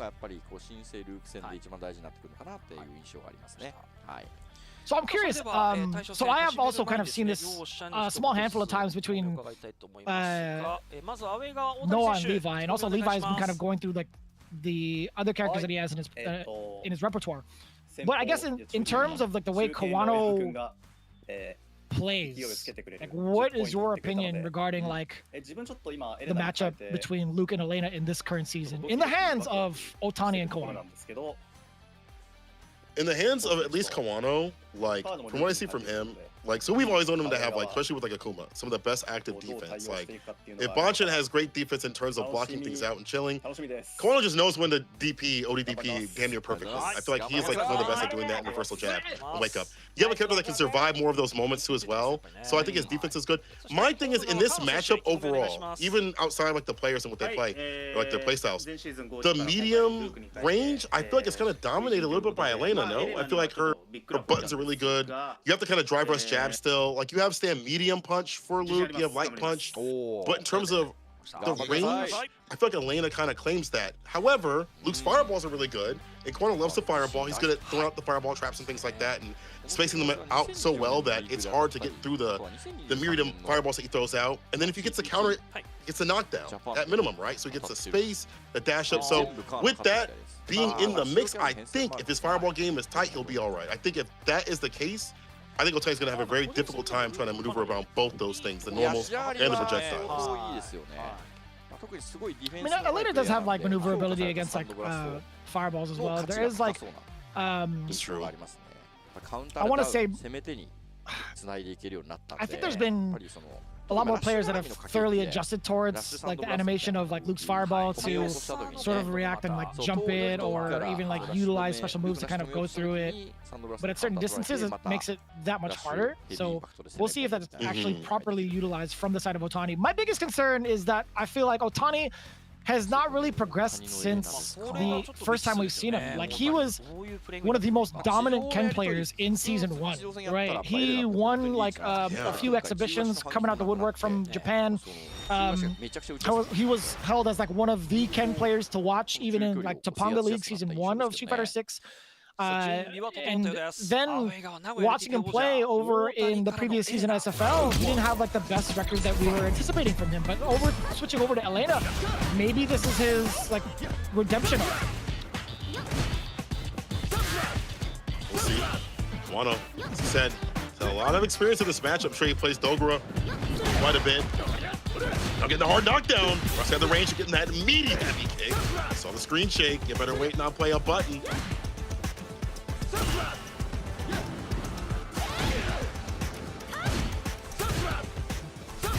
I'm liking the mid-range too that Otani's kind of playing at forward roundhouses, kind of catching a lot of the counter hits against Kawano. But you talk about that fireball also just being so detrimental to like Otani trying to move forward, or even trying to throw out normals. Look at that.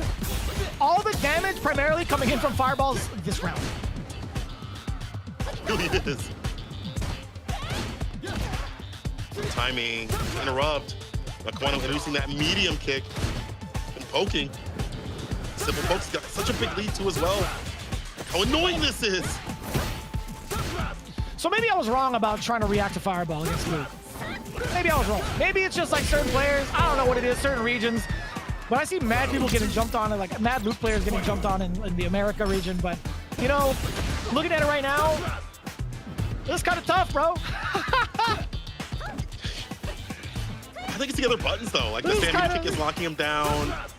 I mean, it's annoying because every so often there's something else that happens. It's like, it's not just fireball, so I don't know. Yeah. Maybe it's a regional thing. Medium kick is a little bit problematic too, right? Oh. Great block on the overhead.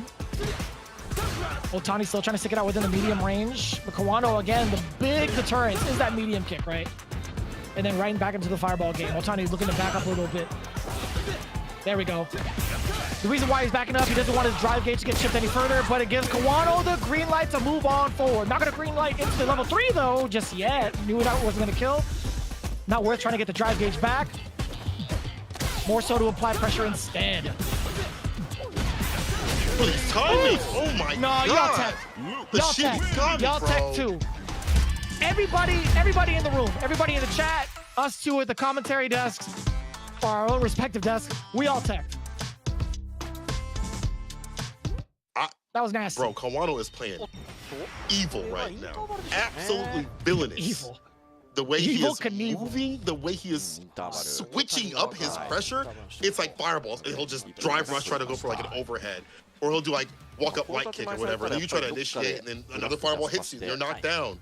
Either he'll walk up, roll drive rush. It's like, what are these timings? What are you doing, bro? Like the economy of what he's doing, his buttons, his rhythm. It's all like in 3 or 4 different pieces. And Otani's like, bro, I can't even play my big, long, beautiful buttons that I have that Elena's supposed to use. I can't even roll. You're in my face. I can't roll. I can't even jump. You back up so I can get DP. What do I do? I can't do anything. I can't. It's too difficult. It's too difficult. And the thing is, right, like, the suggestion for roll isn't going to be a thing.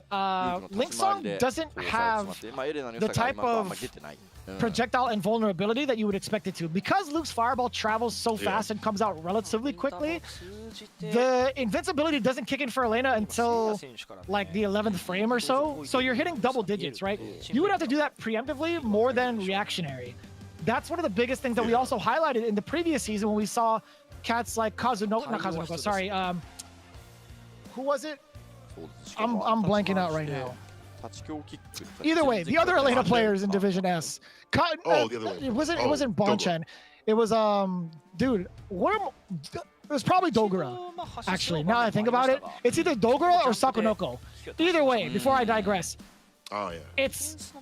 I don't think it is practical nor even like truly possible for an Elena player to react to Luke's fireball with roll. Even if they did, they wouldn't find success with it because it's not frame 1, not even frame 3 or frame 5. You're not getting that type of utility against fireballs from the range that Kawano's playing at and the speed that Luke throws his fireballs. It's just not, it's not practical.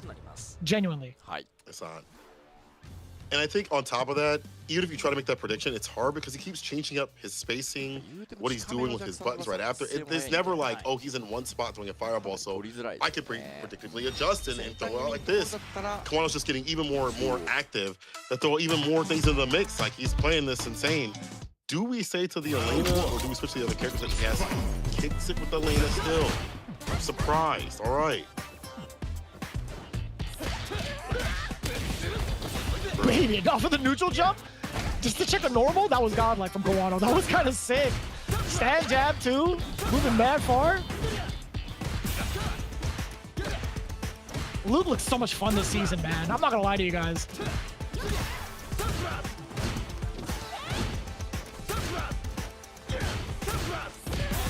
There's some pressure. Caught him trying to walk forward and play a button, crouching medium punch. Catches some. Ends it with a DP. Extra damage on that this season. True. Oh, you're too close. Punish counter. Not quite dead. A little delay on the grab on the side of Kawano. I couldn't tell you what that roll was. Maybe anticipating a fireball. Kawano now actually not throwing as many fireballs in that round, by the way. I don't even think he threw one. He's just like doing empty round start button. Now he's throwing a few more fireballs right now. Now becoming the fireball. Drive rush 4 appears. Back throw. So much dominance. Becoming the fireball. The new Netflix documentary. Becoming the Fireball. Starring Luke Sullivan. I'd watch that. I would too. Oh, better watch your toes. That heavy kick, that's plus as hell. That wasn't close, but I like the button he chose. He went for the stand beater kick to keep prodding him up in the corner. Interruption with the knockdown. Look at that. You are caught up in the corner.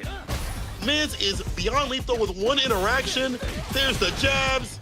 It's going to be a level 3. Send him to Memphis. No, level 2, pardon me. You stay Opti out here. Damn, son. The timeout no longer on the table. Otani either sticks to the Elena or changes it up to another character. But this is looking just so in Kawano's favor. Back to the Elena we go. Hasn't found an answer towards Kawano just yet.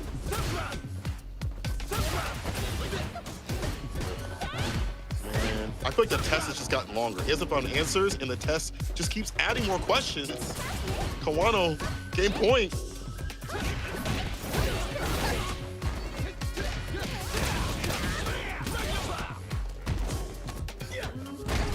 Yeah, this has been so commanding from the side of Kawano too, right? he's had so many different like variations of his strategies going in from like round to round and game to game, to be honest with you.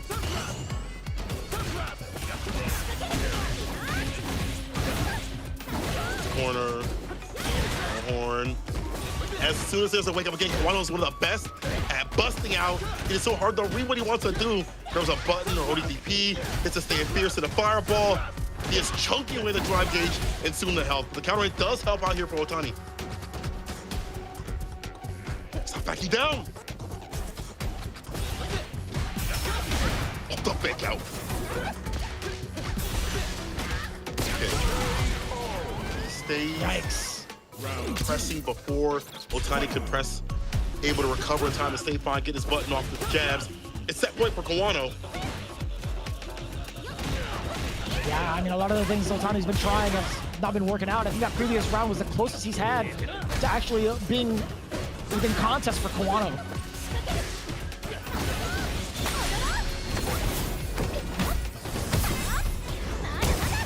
All right, well, we got a pretty important start for the side of Otani. Level 3, forcing the burnout as well against Kawano. Damn, what a stop to the drive rush, even after the parry.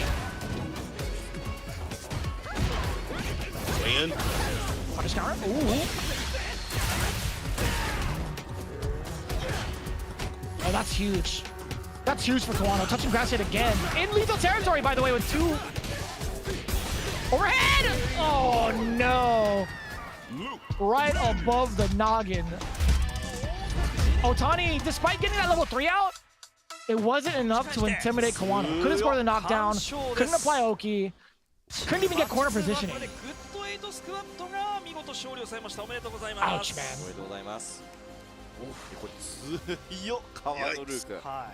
I can't lie, you played that amazing. Again, adding so many more things as the match went on, so many more variables, and the timings of when he's throwing out the fireball. Sometimes he'd do like fireball, sometimes he'd do stand fierce and fireball, sometimes he'd just do stand fierce, no fireball to follow up. Sometimes he's like, bro, what are you doing next?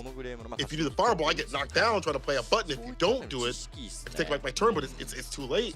There's too much going on. And when he did get those knockdowns that you mentioned, the moments for Oki, there was a moment we could have got that Sam medium kick right after, right?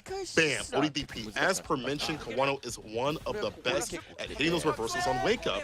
And I think part of that is him playing Akuma. You know, you dive, you make a mistake with that, so his reads are immaculate. But it's transferred over to a character like this that can survive even longer. And clearly, it's fitting his style right now. Dang. Dog, Kawano is so hard to fight against, man. He really is. He is just so fast. Not even just like adapting towards like what you're trying to do, but also finding the solution towards what you want to do much faster than you could even like you can even ever think about it. Otani getting shut out in the lights. Unfortunate as it is, it hurts even more that he was in the anchor spot. I want to see like how he evolves from that going forward with his Elena play, but we gotta tell it as it is. Good 8 squad coming in with a big 30 bomber against Nagoya NTPOJA with 10. Again, not bad, not a full blowout. It's still day 1 of Division F. Still gotta keep your head up. One of the more important factors here, I mean, Mochi having a great development of his Akuma play, kind of like having a lot more control over it, and also like he could be a pretty significant factor going forward. I think that Akuma played quite well against Gachikun, bringing it down to the wire.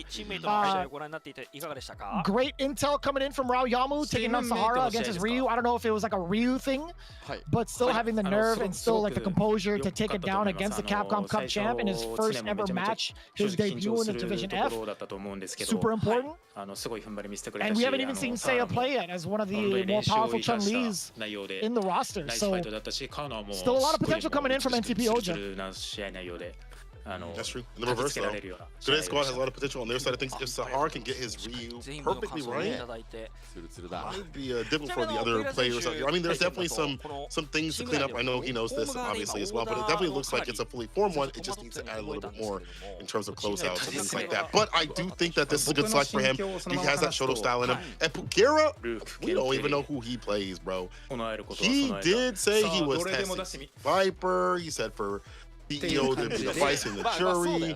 But you know, in the heat of Street Fighter League, you might have something different for people out here, or certain matches or players.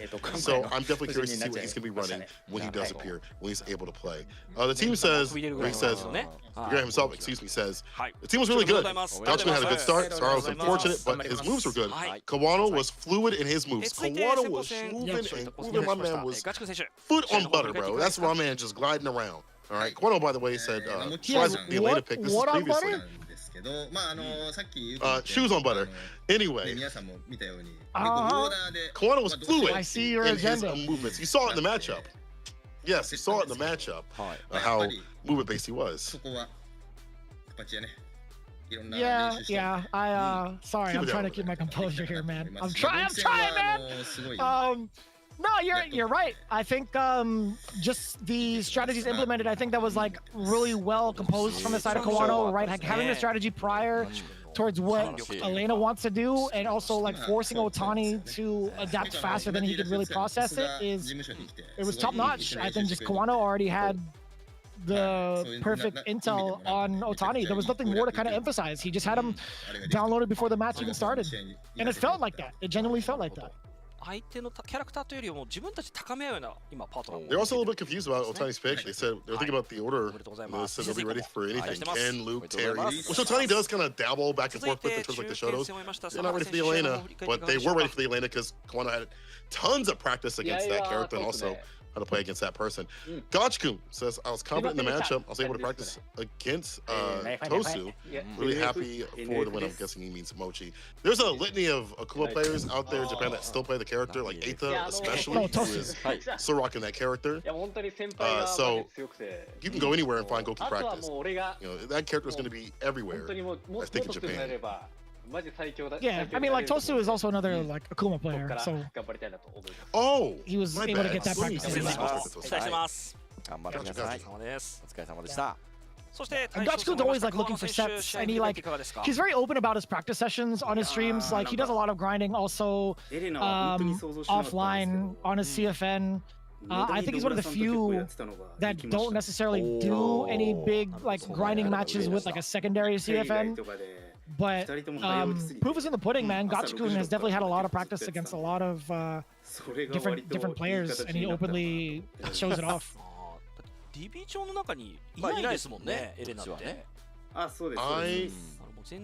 said that he's sorry for his loss, but his team's really strong. If he's able to win the next episode, they'll be even stronger. And that's one of those cases where like he's just slightly below other people who have been playing their characters for a lot longer. I mean, for Kawano's case, he's been playing Luke in season 1, so we just had to dust things off, get back on the new things. Gotchkun's been playing Rashid and won't ever play any other character. And Kugera didn't get to play, so we don't know what's going to happen with him. But Sahara, you know, he recognizes that if he can just pull himself up, the entire team will be strong. So I'm definitely excited to see how this Ryu is going to evolve. And if he'll pull out the Akuma, honestly, I'm actually kind of excited to see if he will go with any other characters. I know that he had just mainline Ed at the very end, man, but I just want to see that Akuma. His Akuma was mad good. It was so good, but his Luke is just like so much cleaner, man. Like even before Akuma had come out from Kawano, like it's just like it was like a match made in heaven. Because now he gets to play the character he also played over in the tail end of 5, right? It feels like reminiscent of Street Fighter League Japan of past. Like we all know him for his Colleen for sure, but like I mean, dude, his Luke was such a powerhouse. So seeing him back on the character, it's kind of it's kind of reminiscent of the glory days, but we can't say the glory days, right? Because Kawano is still like evolving and rediscovering his new era of prime. But yeah, man, he's looking so stellar with his Luke. We even saw it over at CEO not too long ago. But what do you think about Sahara switching over to Sagat instead of Ryu? I feel like Sagat's type of control would fit Sahara's playstyle a little bit more. Especially with the normal I think it would. You know what? His Sagat wasn't too terrible when I watched it, but I think the speed that he wants to play at when he starts turning up requires something a little bit more with the Hashogekis and stuff like that. Slightly quicker buttons that Ryu presents, like Stand Fierce and all that stuff like that. So maybe his Akuma was good too, but I don't think there's any reason to play Akuma when you have such a good Ryu. Ah man. I think you should just stay the course with Ryu. Get this to the fullest extent and rock it like that. Honestly, I think Ryu can be top tier out here. I mean, this is Sahara. This guy can play whatever character he wants, you know. So I'm gonna trust in his decision. I wouldn't mind seeing Sagat because I'm a big Sagat fan. But I think the Ryu pick is the way to go. Full on, full on. I hope so. I genuinely hope so, right? He'll always have like the fundamentals towards like a lot of the matchups and what to expect. But he's just gonna be playing without the active defense, without the control from like the ranges that Ed can play in. And that's what scares me the most. Like, you can get carried to a certain degree with your fundamentals, but then it really comes down, especially in the league, it really comes down to like how much you really understand how to pilot your own character. So we'll see how that plays out. I mean, he got one game out of the 3 presented against Raoyamu. Raoyamu being the rookie, so a lot to learn from, a lot to kind of work with as a big wake-up call going into the next couple of matches. Granted though, Good 8 Squad still walking away with the W, 30-10. Not bad. Not bad at all by any means. Good 8 Squad looking to continue on their path to greatness here in Division F. Really huge waves being made from both teams, but as it stands, we got to go into the next matchup a little bit after this. But so far, it's been Riddle Order. It's been Good 8 Squad. Back-to-back similar results. Up next, we're going to have our marquee matchup. It's going to be VARREL versus Reject. A little bit of internal conflict, if you think about it. But not before shouting out our sponsors. VARREL coming through with a brand new project, throwing in the leverless side, and damn, look at the amount of buttons on this bad boy. One of the things I do admire from the side of VARREL is their compactness in terms of like the dimensions of the leverless itself being very convenient to travel with. I think it's one of my favorite things to kind of travel with, at least from what I've seen and have borrowed from a couple of players that I do know that have a VARREL in hand. One of the coolest things about VARREL is seeing how much they've progressed and also showing off their wares on an international level, and for good reason, right? It's been a very, very compact stick to travel with, and also not bad looking aesthetically. I'm liking their designs. At all. I mean, beautiful. I would like to see them at more tournaments. I hope they get to have more of their wares, like some CPT events and things like that.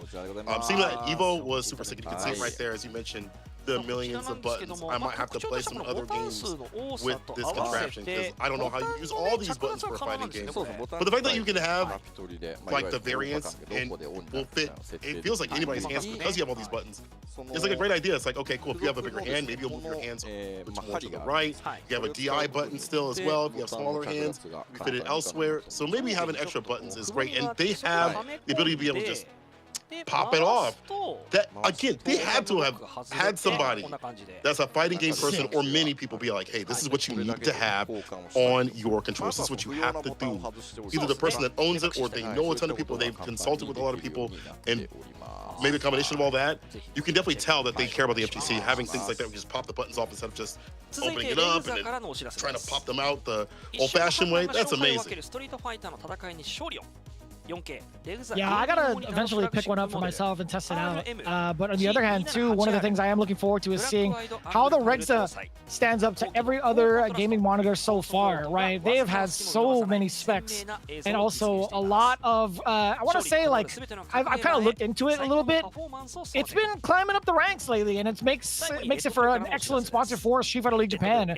Looking forward to seeing if I can test it out myself once I hit Japan in September. But one of the things that I told Senkola about, brother, dude, the Red Bull having a resealable top, that thing is clutch. I'll tell you what, man. Like I had the luxury to try it out. I'm like, you know how convenient it is to walk around and reseal my Red Bull. It's pretty damn clutch. So I'm going to Japan in September also. So I am making it first priority to get one of these. I need it. I need it in my life. No more popping the can. I'm spilling everywhere. I'm in there with the top. I'm in there with the top. Right on. Hold me true, chat. Hold me true. You know. If I were to guess, perhaps your trip would probably be maybe in Nagoya, perhaps after Tokyo. But either way, I'll figure that out later. As of now, we're getting ready for match number 3, VARREL versus Reject. We'll see you right after this.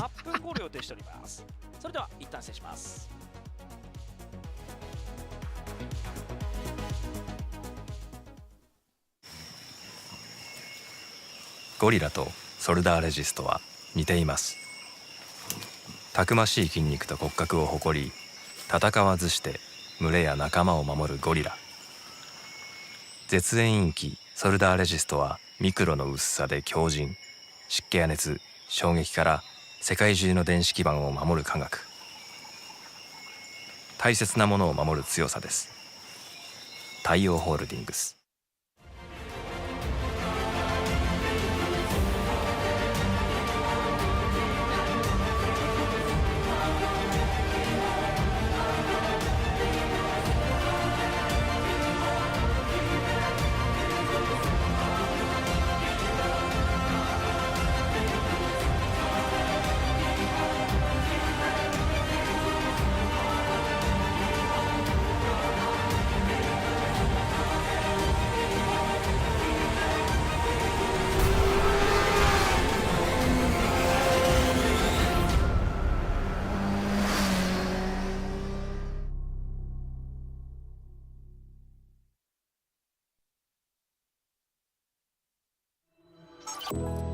その衝動はまだ言葉にならない未来だ。すべての挑戦者たちへ心揺さぶる瞬間を今その手に。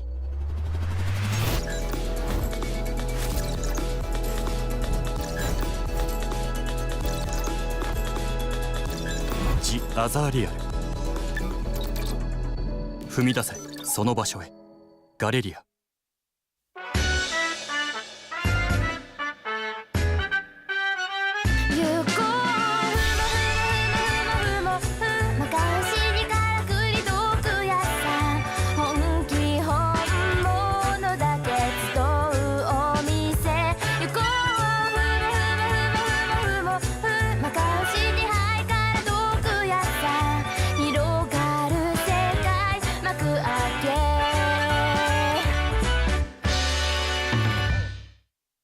デバイスを愛するすべての人へ。フモフのお店。ゴリラとソルダーレジストは似ています。たくましい筋肉と骨格を誇り、戦わずして群れや仲間を守るゴリラ。絶縁陰気ソルダーレジストはミクロの薄さで強靭、湿気や熱、衝撃から世界中の電子基盤を守る科学。大切なものを守る強さです。太陽ホールディングス。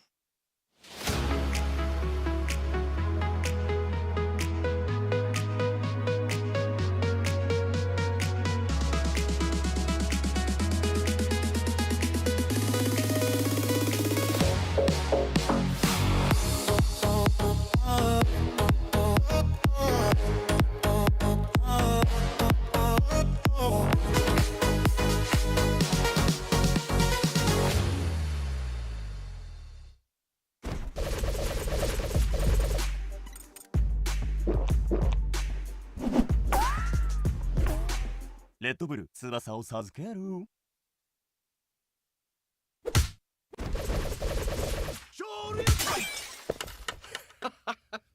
レッドブル翼を授ける。New year, new season, more Street Fighter League action. And that's nothing with funny That's everything. And Dick Walker in the corner needs to find a way. And that's completely whipped. 6 teams, 24 players to fight for a spot at the Street Fighter League World Championship. Perfect parry, it's immediate punish.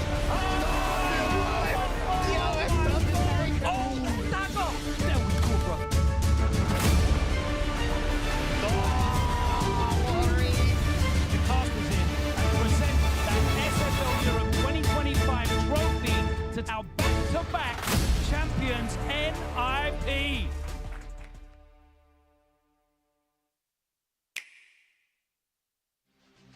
Here comes a new challenger.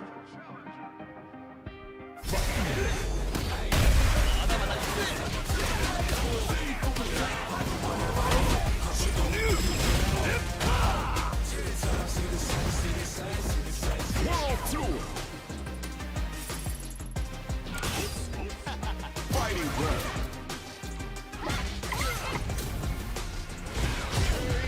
Battle hard.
Street Fighter 6.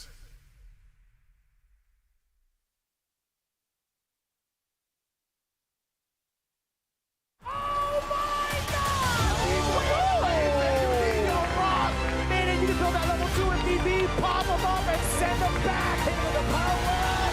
Guys, no shot. The Fly Psycho not backing down. He wants to get the win. Don't do it. He's got plenty of time, and that's gonna do it. The ticket is cash.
Our marquee matchup of the night. Ooh, there's going to be a lot of conflict on this one. It's Team VARREL versus Reject. It's going to be unpredictable, but one thing's for certain. VARREL now coming out of the woodwork with a brand new cast. Starting things off with Wabiichi, the man who's making big waves over in Japan and also internationally. Followed by Prince of the Rapids, my man Mizuha, as always, looking as stunning as he is when it comes to his gameplay as well. It's crazy to see it. It's absolutely insane to see it. Our current CEO, 2026 champion, Tokido, all VARREL man, an old trustee, the captain, the 2D god, Mago, as our final member to compose Team VARREL. This is one of the most stellar lineups we could ask for. Also feeling really good. Okay, hold on. My man went from traditional Mago 2D god to a slight Waluigi look. We got the mustache on him? Hell yeah. I like this. We got the Waluigi. What? On the home side, though, it's time to reject your limits, people. Reject comes back with new faces, new characters, and a brand new look. Reject was the team that took it in the end of the Street Fighter League World Championship last year. And of course, Street Fighter Japan looking to do so again this year. Let's take a close, deep dive look at Reject. Starting it off, the Little Titan. He now pulling up with us. It got to see what it got, but also with the Ryu to see what it do. After that, it's the fourth rise. It's Yas, another Ryu practitioner, the technician with that character. He's bringing a lot of tech as well as a lot of power. After that, attack with heavy tank. Fudo with a litany of characters. He's got 4 in the menu. Let's see what he pulls out here at Street Fighter League Japan. And last but definitely not least, it's the beast that's gonna feast. It's Daigo the Beast pulling up, newly reinvigorated after having a big bout with Mena RD. This season, Reject looks a little different, but that danger, that Avengers level threat, it's still there. It's still there, people. I'm so excited to see this version of both teams. Genuinely, right? It's like two brothers going at it is what it feels like, right? You have the OGs of Mago and Tokido, formerly of Team Reject, by the way. Then you have Daigo and Fudo. Then on the other half, you have Mizuha and Wabiichi going against the other, like, newer generation. Hold on, let me see this real quick. Ooh-wee. That is kind of nasty. Kind of nasty. But anyways, Yasa and Hinao on the other side. Again, it's like, it's the perfect matchup right now. The perfect blend of like old guard and new school. I love this. I love this right now. Mizuha, Tokido in the middle spot. Wabiichi with the Terry. How do you feel about that, Kola? I feel like Wabiichi's more than proved himself, you know, over at CEO at top 8, over during the preseason event, playing like it was another chill day. So I don't mind him being there. I would have liked to see maybe Tokido in the anchor position out of some bias, maybe to pull out the likes of Hinao for a bout like that. But still, strategy, I think it's great. And I think Mago being in the wings, waiting for that extra position with the Mai is just fine. Now it's a matter of who does Reject send up against these cats. Mizuha, I feel like Fudo gonna come up. Maybe. What? Damn. He now starts off? No Tokido, no Hinao, no Wabiichi, Hinao. Okay, all right. Well, can we talk about this a little bit? I didn't realize that Daigo was like captain of Reject, so he's gonna be a lot more vocal and active. I'm like, whose voice is speaking right now? And with this high energy and so much like emphasis. Emphasis. I'm like, yo, Daigo had that in him the whole time? Last season, he was like, he was the security guard, I felt like. He was on like sleepy duties a little bit, but now he's a lot more active. Okay. I like this. For Daigo. Okay, that means maybe Daigo pulls up a little bit later on. Like to see if he has that same sort of energy when he plays. But he now, right off the rip, maybe start things off strong with that Sagat. You know, that's still fine. Would have thought that he might be in the extra position. I think he would have played fine there as well. But he can fit everywhere. I mean, this guy is insanely good. This kid, I should be saying, has taken tough. So I gotta reformat my brain because the way that he plays feels like he has years of experience more than all of us combined. But he's like 15, 16 years old. You know, he has already qualified for Capcom Cup. He did so well, obviously, in EWC. Saw what happened there. Absolutely dominated. And he has just been an absolute force to be reckoned with the Ryu and the Sagat. I think both characters are highly up to par for him. I think this is a good select either which way. I think Sagat, even in general, did fine against Mai and does fine, even more so now. Stand medium punch being nerfed, that's great. We can play a little bit more footsies. We can poke with stand medium kick. We can whip punch with crouching medium punch. It helps out a lot more. Perhaps. But I just think the way that he now like structures his offense just makes it so difficult to contest against. His conversions are top notch. I think his spacing traps are stellar. His pressure up close with standing medium punch makes it so ambiguous to call. And that medium punch is dastardly, right? What, being +2 on block, it can make any character sort of sweat, right? He's well done. You know, I mean, he's definitely no stranger to the danger that I would have expected maybe to see the Cammy, but you know, maybe feels more in tune with the mind first. Mizuha says though, for the first away game, I've done my homework. It's an important game, so do my best. We're getting Hinao's talking points, but I wonder what you said about Hinao and how he places buttons. You know, it feels like he'll throw out a button, and that button isn't meant to catch you. It's a second or third button that's meant to catch you. and then converts into big boy damage after that. So he structures it somewhat, kind of run into something where you don't expect it. It happens quite a bit. It happened over at Combo Breaker. It's happened over at BAM too as well. And you have these big damaging characters like Ryu and Sagat. They're going to lead to a lot of conversions that are going to lead to like 30%, 60% at minimum. So makes sense why he would play those characters with that kind of style. He now says it's my debut, excuse me, at Street Fighter League, and I'm pretty nervous playing for the team. But we want to win, so I'll do my best. I can tell it's getting real early for you, brother. Hang in there. Valid note that you brought up, Combo Breaker. He did fall short to Xiao Hai and that Mai, right? Using the same characters. So I think it's in heavy consideration to note that Mizuha might be a pretty decent matchup to stack up against Hinao, but all things considered, to kind of like retort that, Reject set up Hinao for the counter pick.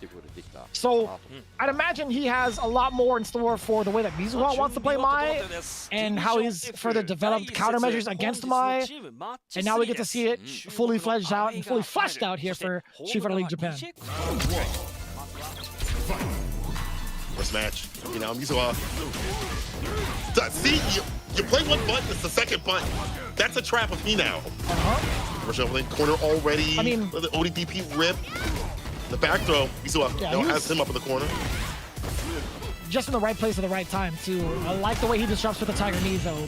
Back throw to get even more of a positioning towards the corner against Mizuha. A lot of mediums kind of flailing about to check Mizuha's advancement. Speaking of, does check the drive rush with crouch jab. Oh. Oos. Pierce the grill. He's wailing with these mediums, and Mizuha serving up a really big punish counter to get him into level 1 territory. He's got 4 more stocks of the fireball. Gonna be able to follow suit behind it. He now creating space for himself, but putting himself into the corner. Interesting. I don't even know how he missed that throw. Was he out of range? Was there block stun behind it? I don't even recall if the fan landed first before the throw had even come out. I actually blinked and didn't even get to hear the audio proper. So focused on the combo that happened right after Hinao, keeping it very offbeat. For a very skilled combo, make sure to get the kill. That was sick on his side of things, though. Reversal light kick, but no DP right after. They made that a lot stronger for Sagat this season. Hold the store, as you mentioned, the stand medium punch, locking down whatever opponent has to face it.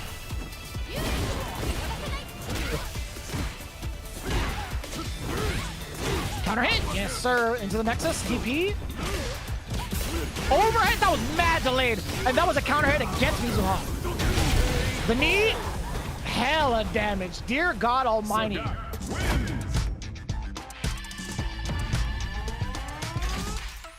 This kid is... It's funny that you mentioned like he now could fit like anywhere. Oh my bad, I didn't hear you. My fault, Cola, go ahead. No, go ahead. I need to hear this. It's fine.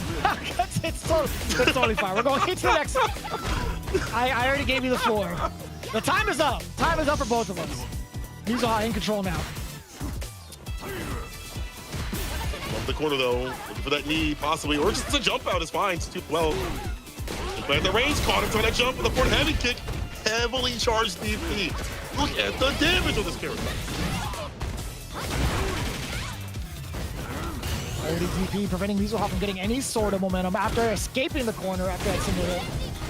DP, most definitely. He now still got a lot of life to work with. A little bit of a mishap. I think Mizuha, with his timing, he went for the stab jab to fake out and possibly go for a throw, but he now struck first with the 4-framer. Decision's fantastic defense. Striking back with the stand medium. Collection case for that drive cage back and harass. Mizuha's with the DP drive rush. The crouching medium push for that strike throw. Can't go for crouching medium kick anymore, so I like the adjustment from Hinao. Them boys in those plus frames. Now trying to outspace Mizuha with a couple of those mediums, as we talked about again, but Mizuha threading the needle for that counter hit, pushes back into the corner you go, and heavy punch. Oh no, the low step kick, and it was a counter hit. You're hella dead. Hinao, just super convincing in all of his threats, whether it's on offense, whether it's wake up on defense, finding the countermeasures against the timing against Mizuha, sneaking in these interruption jabs. He has had so much confidence in all his decisions thus far. And they're well left out once too. Like even that like jab that he woke up with in the DRCs right after he get the kill, very scaled damage, right? But to be able to structure it enough to get the kill, to be able to have the pop up with the level 2 to get the super right after, because that's what you use that pop up level or the target combo into like any sort of super that you would want. The fact that he understands the kill ratio for that so consistently, he's done it twice now off a jab, DRC is fantastic. He's well left out the character. His conversions are optimal. When he's swinging for the most part has led into damage or conversion.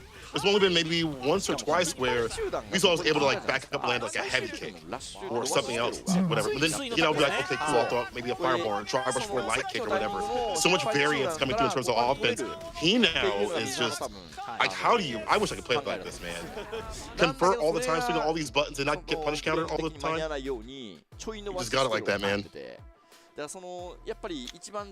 Yeah, I don't even know if there was anything against Mizuha to really note, right? I think it was like one mishap where he went for drive rush, stand jab to get into throw, and he now found a way to intercept. But outside of that, even like he now took some pretty interesting risks in terms of like when to wake up with OD uppercut to catch Mizuha. I mean, he just overall has like such bright game sense as to when to let these reversals rip, that you can't really count that against Mizuha. But pretty bright future for this young man. As cliche as that sounds, he has just been such a dominant force for a lot of the newer rising stars in the realm of Street Fighter 6, not even just Street Fighter League Japan, but right now I think Fudo has to come up next, right? Fudo? I think so, 100%. Oh, it's Daigo. What? Daigo with the okay. This makes sense. Interesting. Fudo does very well against JP. I agree on paper, but I'm interested why did Daigo instead of like Fudo. I was with you in terms of like the Fudo pick. He's got DJ. I think DJ does well against JP too. So I was thinking the same thing. And the only thing I could probably think about is that Daigo would much rather rely on either Yas or Fudo for the anchor match. Now, I haven't had the chance to watch Yas play, and I'll dive into that in just a bit. But actually, we have a little bit of time. Tokido versus Daigo, JP versus Akuma. We've talked about that matchup a handful of times, but I do want to take a little bit of a pause. Have you been able to see Yas play during the preseason? Because I was not able to. I don't recall in full in terms of Yas's play, but I've watched him before in the stream, some of his like tournament runs and things like that. He's like a really good all-arounder Ryu, just a slight push to the aggression side. He's very technical. Like a lot of the Ryu tech that has been developed, a lot of it came from him. Like when Ryu was not seen as strong, I mean, he was in the second season, stuff like that. And into other seasons, people would come to him to learn Ryu, because that was like the only really person playing this character at the highest in Japan. So for a while, it was like that guy. It was just Yas. Like he was known to be that guy as a replay. Yeah. I've only seen his name like a handful of times during like the, I want to say the second season, and I kind of can see that happening. I just don't recall seeing him like make as much like significant waves with the character per se. But from what's listed, also he does have like a Yasmin in his pocket, which I am kind of curious about. And I wouldn't be surprised if Reject decided to throw him into the waters with being in the anchor spot just to kind of get his feet wet and kind of like get some experience as a rookie, at least in the realm of Street Fighter League Japan. But we'll see how that goes. In the meantime, obviously reverting back now to this matchup, JP versus Akuma, right? There's a lot of things to kind of consider. For one, Akuma can't really take that type of damage, right? I think that's clear as day. That's something we all talk about. But I think the versatility behind Akuma leaves a lot against JP, especially in this season too. So when we talk about some of the things we've seen between like Shotos versus JP, Akuma can pretty much dish out the exact same thing. Exact type of pressure to contest against any of the reversal options that JP does have, primarily against Amnesia, right? So he can be a little bit detrimental towards like trying to play defense against someone like Akuma. The walk speed is great, the drive rush is all right. Forward advancing movement off of drive rush really helps to chase down some of the projectile pressure that JP can exude, right? Even trying to like read a ghost is primarily the thing, or read like what happens after a departure is out, being able to close the gap pretty well. Akuma has it all for this matchup. So we'll see. It's a matter of whether or not Daigo has it within him to make the right calls against Tokido, who's on a hot streak of taking down all the Shotos that were in his path during CEO. That's true. He was definitely on one throughout the entirety of the CEO. The reverse of things, though, Daigo having that flame lit back into his heart for competition, to be better at Street Fighter at the highest regard, to really show the world what he's about. I feel like we might be seeing a different Daigo, maybe a Daigo that starts to access all the components of Akuma, because on some of his streams and some of his content, he's like, the Akuma players all do things differently and all specialize in one particular thing, and obviously Daigo's thing is fireballs. But I feel like he's been accessing more the demon flips and things like that. He's been able to explore a little more of the character. And honestly, in this matchup, having the emboldened fireballs, the stronger fireballs, the faster charge up on those is going to help the zoning overall. So I do feel like that's going to help out against the projectiles are put on the screen, unless Tokido's able to put his own miasma out. In terms of the interview real quick, though, Tokido said, I'm actually ready for Daigo. I've done a good amount of practice, so I'll do my best to win. Daigo said, we know how great Tokido is, especially with his win at CEO, but I'll win. I like the confidence, as he should have, being a man of his stature. And there was a very fond point that you had mentioned prior to even like seeing if Daigo was going to play. He's had such a positive perspective this season, especially after Men-RD had that exhibition, the Kimono Michi exhibition. Post interviews afterwards, he's just been feeling very reinvigorated and trying to really play Street Fighter 6 to a higher degree. It's refreshing to see for all of us. Like, even if you're like just like a Daigo fan, just to see him back in business or trying to get back to being a better player. I feel like that emboldens all of us to like enjoy the game more in our own specific ways. Like to see somebody be like, yo, I'm actually with this game again, or I want to compete at a higher level. Just seeing Daigo play in general, even these older players. While it's great to see the new guard play and have a new generation, it's good to see like these old cats can still play too as well. Tokido winning is indicative of that. I've seen the recent rise of like all these new players. They're like 10 years old, 15, 14 years old are winning. 10 years old is a young man's wild, game. brother. Bro, that, wherever they're feeding people in Chile, I need that on my plate every day, okay? And that is a real thing. There are players out there that are super strong in that age department. But there are still players that are in their 40s and a little bit later than that that are still competing at high level and still cooking up the competition.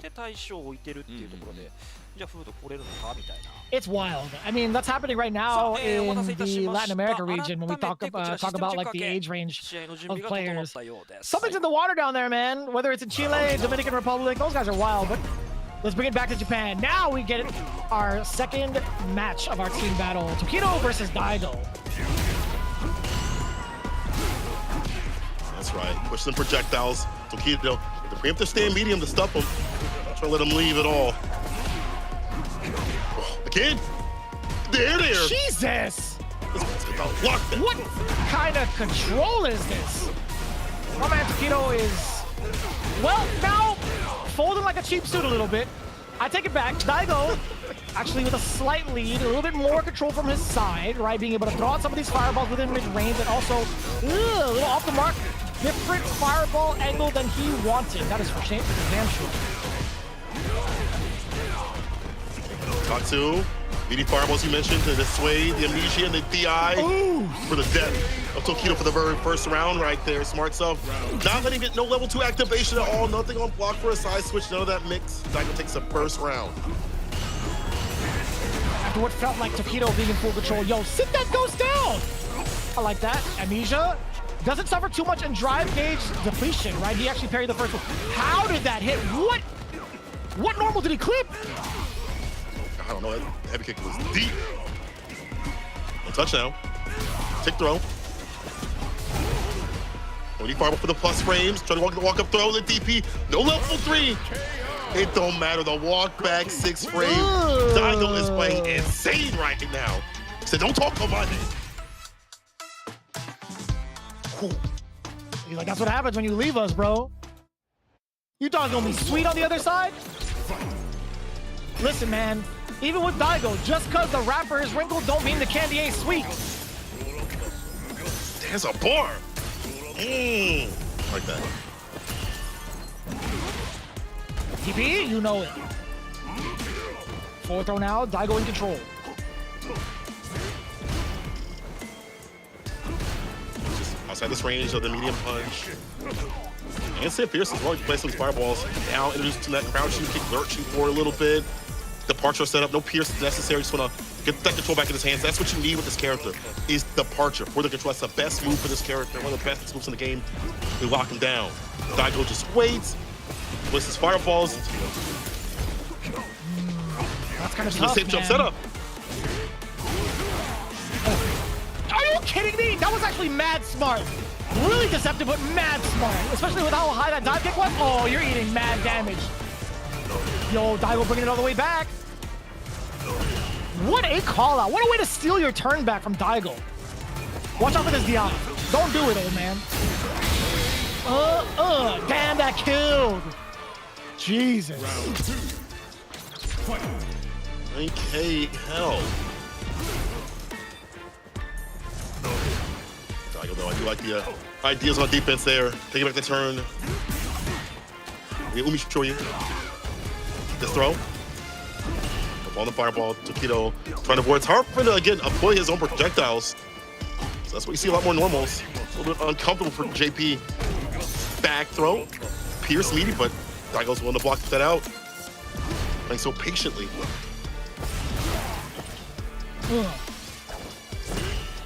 Trying to encroach that space little by little too. Daigo, he's using a lot more of the walk speed this time instead of the fireballs. But Tokido, actually, as soon as Daigo backed away, he had the right read against the fireball, getting that full punish on the way in. That's totally fine to spend for the side of Daigo. Still relatively healthy with the drive gauge. Oof. Another big jump in against another call out on the fireball. Tokido now using Labushka. Should be more than enough damage. And we're just all tied up to back-to-back rounds taken right away. In swing, in lieu of Tokido. In favor of Tokido, excuse me. I love the way he's reading these fireballs. I know that sounds very grazing, very easy, but to read someone who has such good fireball placement, spacing, and things like that, Tokido trying to get a lot off these jumps. See how Daigo adjusts, goes for more of the aerial approach with the dive kicks, or keeps it grounded. Drive rush forward Fierce or stand Fierce if he wants it. Got the walk speed too.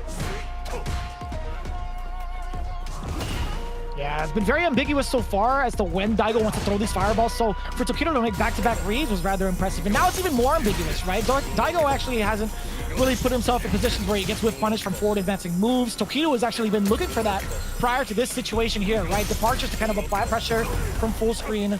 It's up to Daigo really to kind of get around that. But Tokido can't be too predictable because drivers could be a very potent factor. And Daigo's playing it rather patiently, right? Now it's being a little bit more bar with the OD fireball. So we can get in that range to drive rush for Fierce, to stand Fierce. Having the fireballs, yeah, now we'll get a little bit more active with the aerial approach. I'm saying you can't just sit here and throw fireballs all day. You gotta throw some normals. There we go, drive rush medium. Catching that stand medium punch that Tokido likes to poke with so continuously.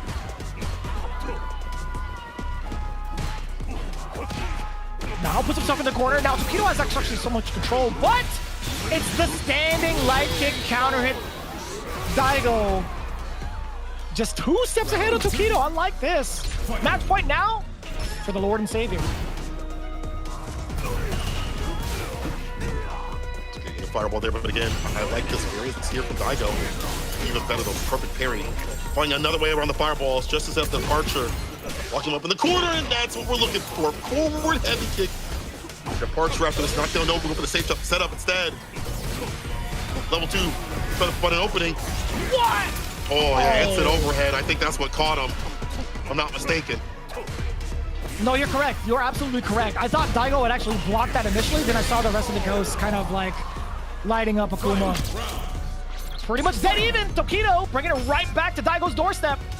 Although Daigo does have a single super art bar advantage, but that's about it. Good hop up, some level 2 shenanigans up in the corner. Some big extensions. So we're going right now, the West Coast. Daigo has it his way. Double jump, nothing doing. Button given here for Tokido. Oof. I didn't catch anything else. That was, oh my god, yo, footsies. So we got the amnesia, obviously. That was actually actually mad smart. Did you see that tag? I'll explain it later. Oh, he missed his opportunity for the cross cut. This is Tokito's game to win if he can get Labushka activated, if he needs to. There it is, off of the throw. You survive. What? No, you can't. It's too much. The Ghastly He let go of the parry. Too much, bro. He let go of the parry. That was his fault. No shot. That's wild.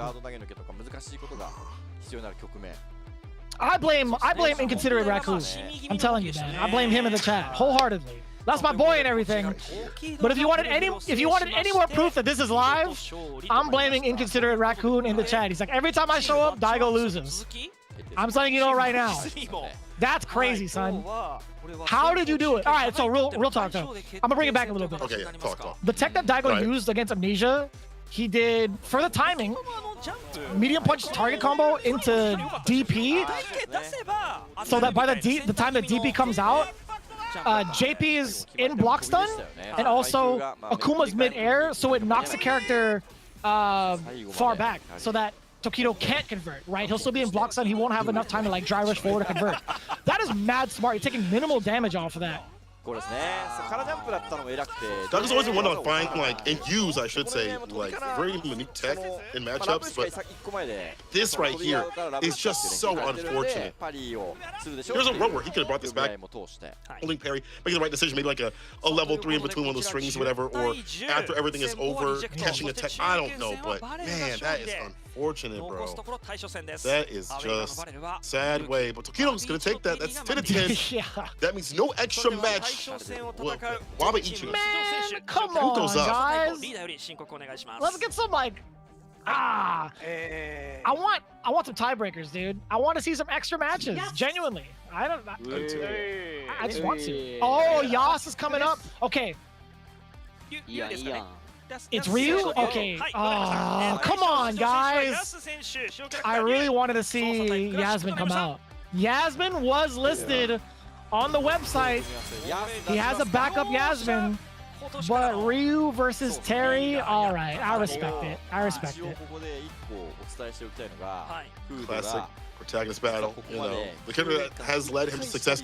You're right in terms of him not having like massive results, but it's one of those things where it's like, hey, we see this guy with potential, let's pick him up, you know. He's been in tournaments, he's done well enough in some of the Road Warriors where it's like, this guy can cook, he's picking down some top names. He hasn't had those big placements just yet, but you see the tech, the development of Ryu.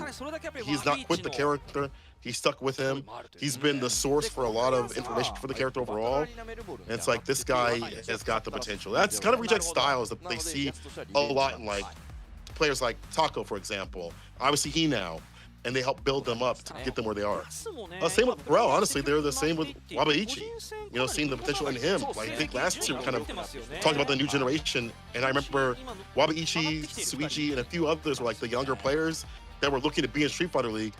And look at one of them right now, sitting here in the anchor position, about to close out the night or morning, wherever you are, you can figure it out. I mean, Wabaichi, what? He was top 8 at CEO, right? So that was the same cat.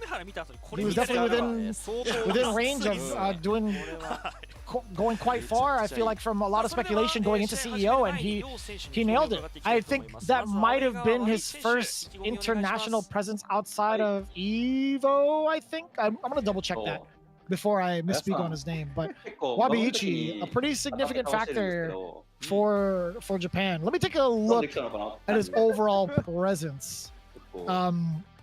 So top 8 within CEO, tied for 7th. Was at Combo Breaker, actually fell short to Mena RD. Was over at Battle Arena Melbourne, got within top 24, lost to Kills You. So he's got a lot of exposure internationally, I should say.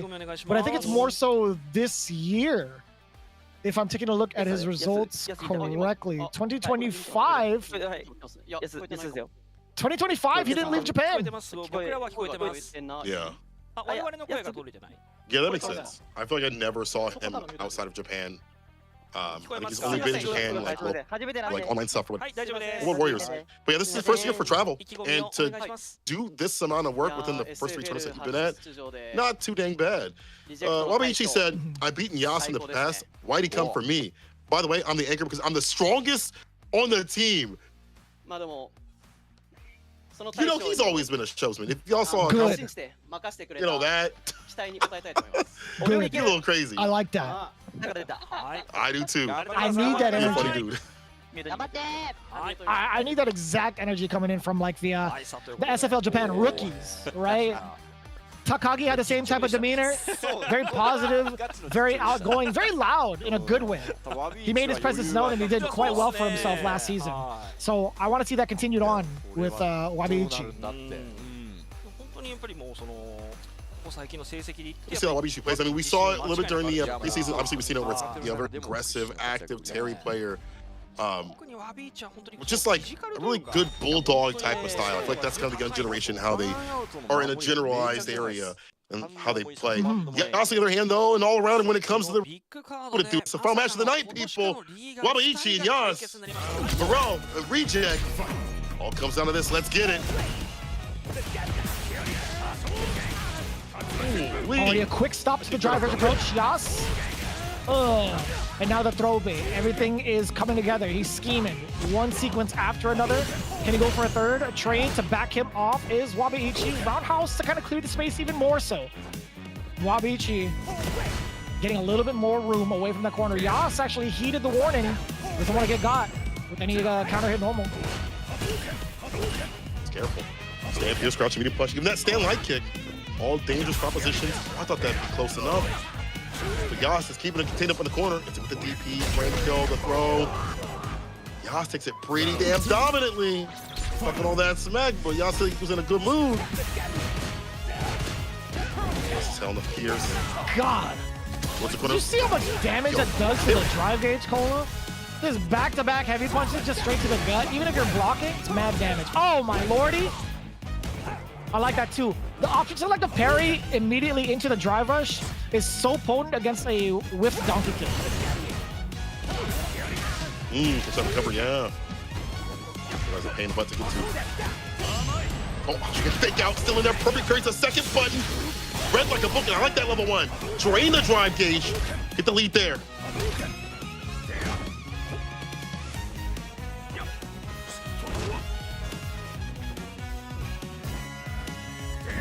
It's so scary. Like, Yas isn't even allowed to throw a projectile. Or like safely, I guess. Oh, that caught. Oh no. What is happening? Oh, both are fumbling the bag, Cola. Both are fumbling the bag. Yikes. But it's fine. Wabeiichi cleans it up. Still managing to get a counter hit into the level 1. Not bad. Shake it off. Right on the double drive rush, right with the throw. What a tag. Oh, but he gets crossed up. I was going to say everything was looking good for Wabeiichi. Bars in the green. Backed up to do the donkey kick. Trying to go for that meaty overhead. The perfect parry is there. In the side switch to meterless. He's smart stuff. Cross-cut DP cannot leave for free. Get back in the corner. Bro, nobody is allowed to overhead, but this means the death of Wabeiichi for this round, this game. What a reaction. Not gonna go for the perfect parry sign, want the full amount of damage.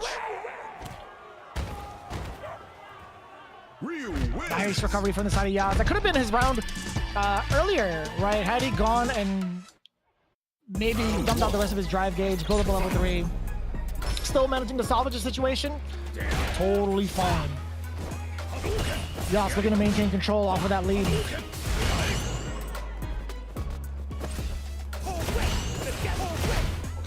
Parry is there against the fireballs. Oh, but you try to get that range where you can like perfect parry and get that drive rush jab OS, you know, right after. Great to see. Hard knocked down the sweep though. Yikes.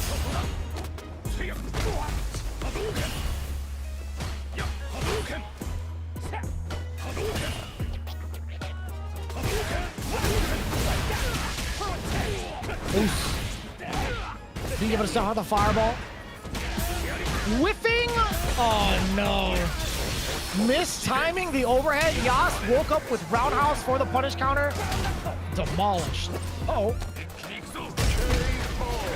Wabichi again. He managed to close the gap with the burn knuckle. I mean, with the, what was that? Crack shoot? Excuse me.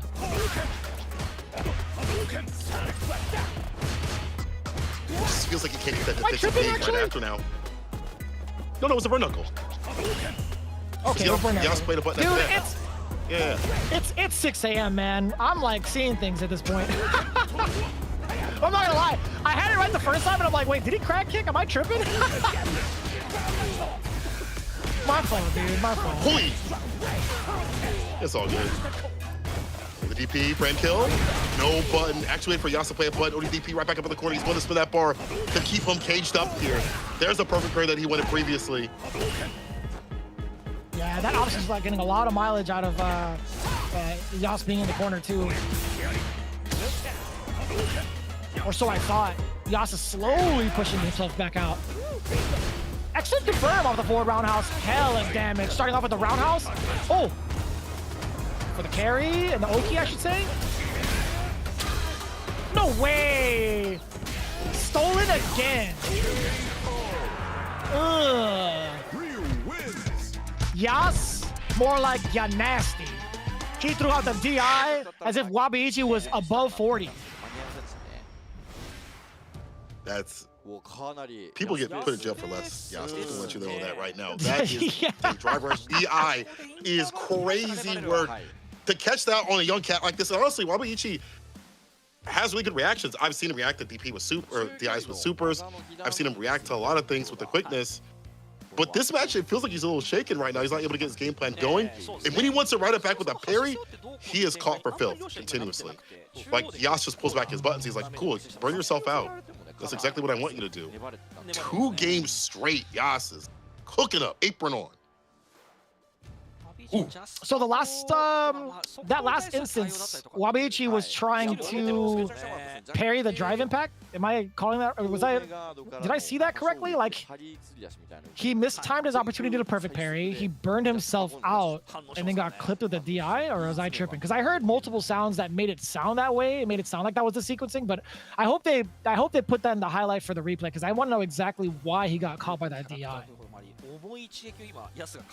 thought he was already in burnout, but I may be wrong. Again, seeing things also too. So, either which way, I mean, he had the bar at the bottom, regardless of having his pocket for any sort of reversal, but he did get caught for lacking. Man, Yas is tearing him apart and surviving up in the corner where Terry can really cook. And overheads, the usual setups that you see from Wabiichi, it is it's kind of crazy out here. I'm surprised that this is happening. To be honest, I thought Wabiichi, at minimum, would make this very, very close. I mean, we've seen opportunities where like the timeout has happened and the players have made like full-fledged rebuttals. So it's a possibility. We've seen that happen with Hikaru earlier in match number 1, like Riddle Order versus DetonatioN FocusMe. So it is a possibility. Although Hikaru won the first one, was down 2 right after, then made 2 back. Coming in 0-2 right now, it's a whole different story. But if it's possible, I mean, Wabiichi could probably do it. Not with this start though. Oh man, Yas is explosive. Yikes, round start, low forward, and catching him, trying to leave with the back heavy kick. This guy is optimal. He is Ryu incarnate. Light kick Tatsu, meterless. Oh, he's on one. He's become the protagonist. He's got the headband and everything. The DI right back, you cannot do that. My man's Wabiichi's getting torn apart, man. My man's getting sent to the hospital ASAP. He's on life support. He's on life support. Yas 1 round away. I ain't gonna lie, Vicious. This is hospice, dog. I'm hoping, I'm praying you pull through, get some more matches. I still, the 4 fingers connecting. You bait, okay. Get some distance. Level 1 action.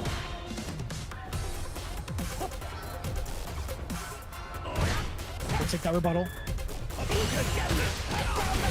Perfect parry against the fireball. That's what we like to see on defense. Wabiichi still sharp. Back-to-back counter hits? Come on now.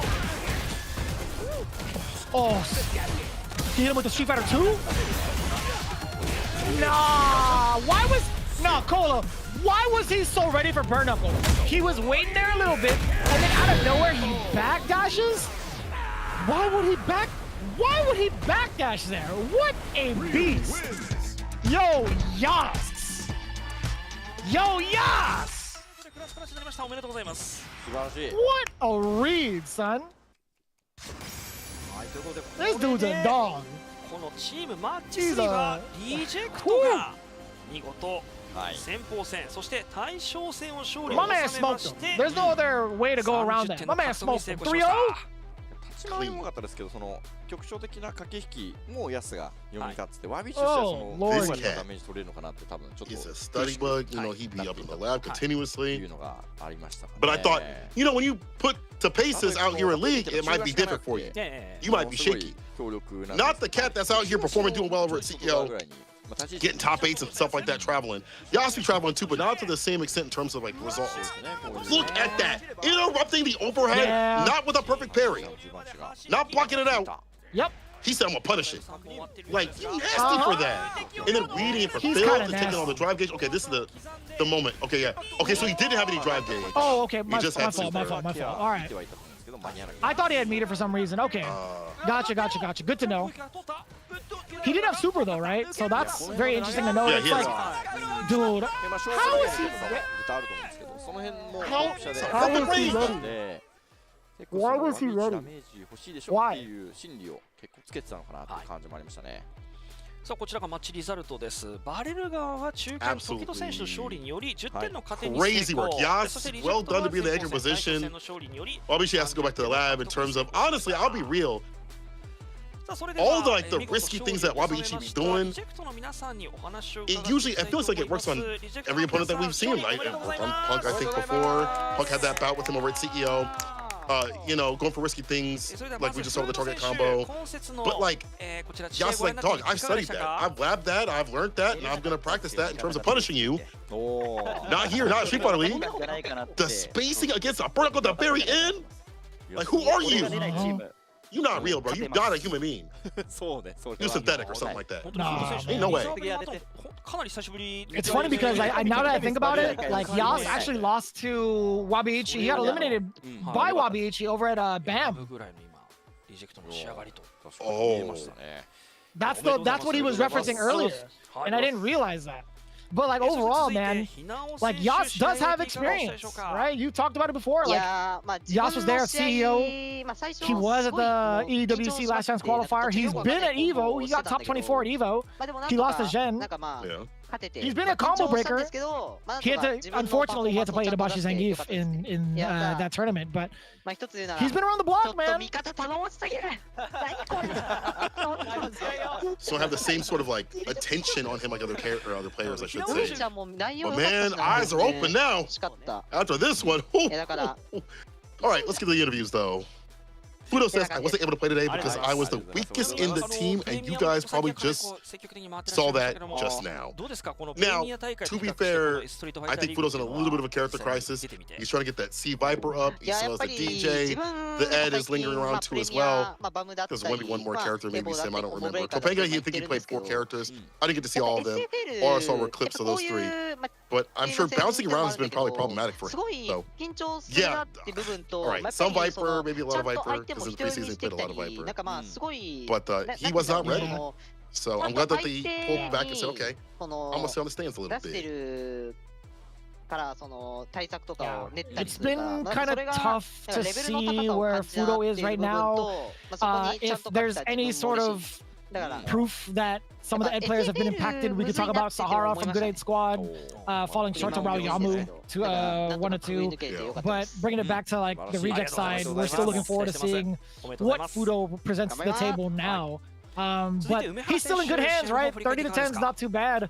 Going into the rest of the interviews, however, he now had a chance to talk. He said, I was really nervous at first and was doing some weird combos. I just want to say that the team is just really strong. Daigo was doing well in his moves as well. What a sentence. So nothing to worry about, right? Like Daigo, I feel like also, to be quite honest, I think he was moving quite well. I think going up against Tokido the way that he did, he's still looking rather sharp. これまでも何度か対戦して組み合わせですけど。He also said it was fun having to play against a player practicing just for me, and that was the big change between CPT and the league. Not bad. はい、そうですね。There's no whole more one-to-one aspect, I guess. When you know another player's coming through or could possibly coming up to play you, that they're studying for you, practicing for you, watching your tapes, and there's a different sort of deepness that comes when you're playing something like that. Something like an open bracket. You don't know if he's coming through, so you see him in the bracket the day of. The weird combos is funny because he's still killed with those weird combos. The jab starters with the DRC that have a scaling, like he still was able to get the kill. That's just a sign of an absolute goat. Daigo says it was unfortunate, but I think I was able to do the best moves I can do now. But I had some reads I had to win. But that's just me right now. Honestly, I'll be real. The way Daigo was playing the latter rounds, he was moving. That's the Daigo I want to see. That's a Daigo that we were hoping for. Not the one just pushing projectiles, doing more of the demon flips, changing up his pacing, getting there with the buttons, the optimization, and the tech that you mentioned, going for the target combo medium DP to avoid the second bomb, the flip out, so he's not getting further punished. That stuff is the Daigo we know, and that's the Daigo I want to see throughout Street Fighter League. Yeah, I think it was smart too to initiate with like a standing medium punch as your approach option, because if you think about it, right, like standing medium punch being +1 and going up against Amnesia, and then being able to retort, or like I guess not retort per se, but being able to follow up with like medium punch again into target combo was really smart. So I think it's like that was a well-versed type of option to maintain his offense, and also if he does get hit, it's on his own accord, and he has life to spare, right? So he doesn't mind getting hit with like a bomb, and then also being so far away from JP afterwards is pretty good. はい。そしてですね、この後なんですけれども、見事対 Yas says, I was so relieved. People might think Reject should have put Fudo out there, but that's not happening because I do better. I mean, listen, no one can say different. No one can say different about you for damn near 82 viewers on that team. Because Yas, the way you got your revenge, the way you got your lick back was devious. But that's what I want to see. Is like, okay, cool, I lost this person. I'm going to adjust their play style, what they want to do. You saw he was ready for the way Wabiichi wanted to play overall, like how he wanted to get his heads, how he wanted to get his party starters to backdash. We saw, obviously, avoiding the burn knuckle, all of that. And then burning him out, too, as well, like chugging away at the drive gauge, making it hard for him to read when he could get a button off, because he'd pull back a little bit. I mean, he was obviously well-practiced in the way to fight that person as well as the matchup. So, I mean, no one can say different. 3 straight on it. Yeah, now they gotta wait till Daigo is so animated right now. I love him in the captaincy. Before I digress, Yas just looked well-versed in the run back. So Wabiichi has to hold that. And all things considered, when we think about the way Street Fighter League Japan is structured, right, it is round robin all the way through. All the teams have an opportunity to play against each other.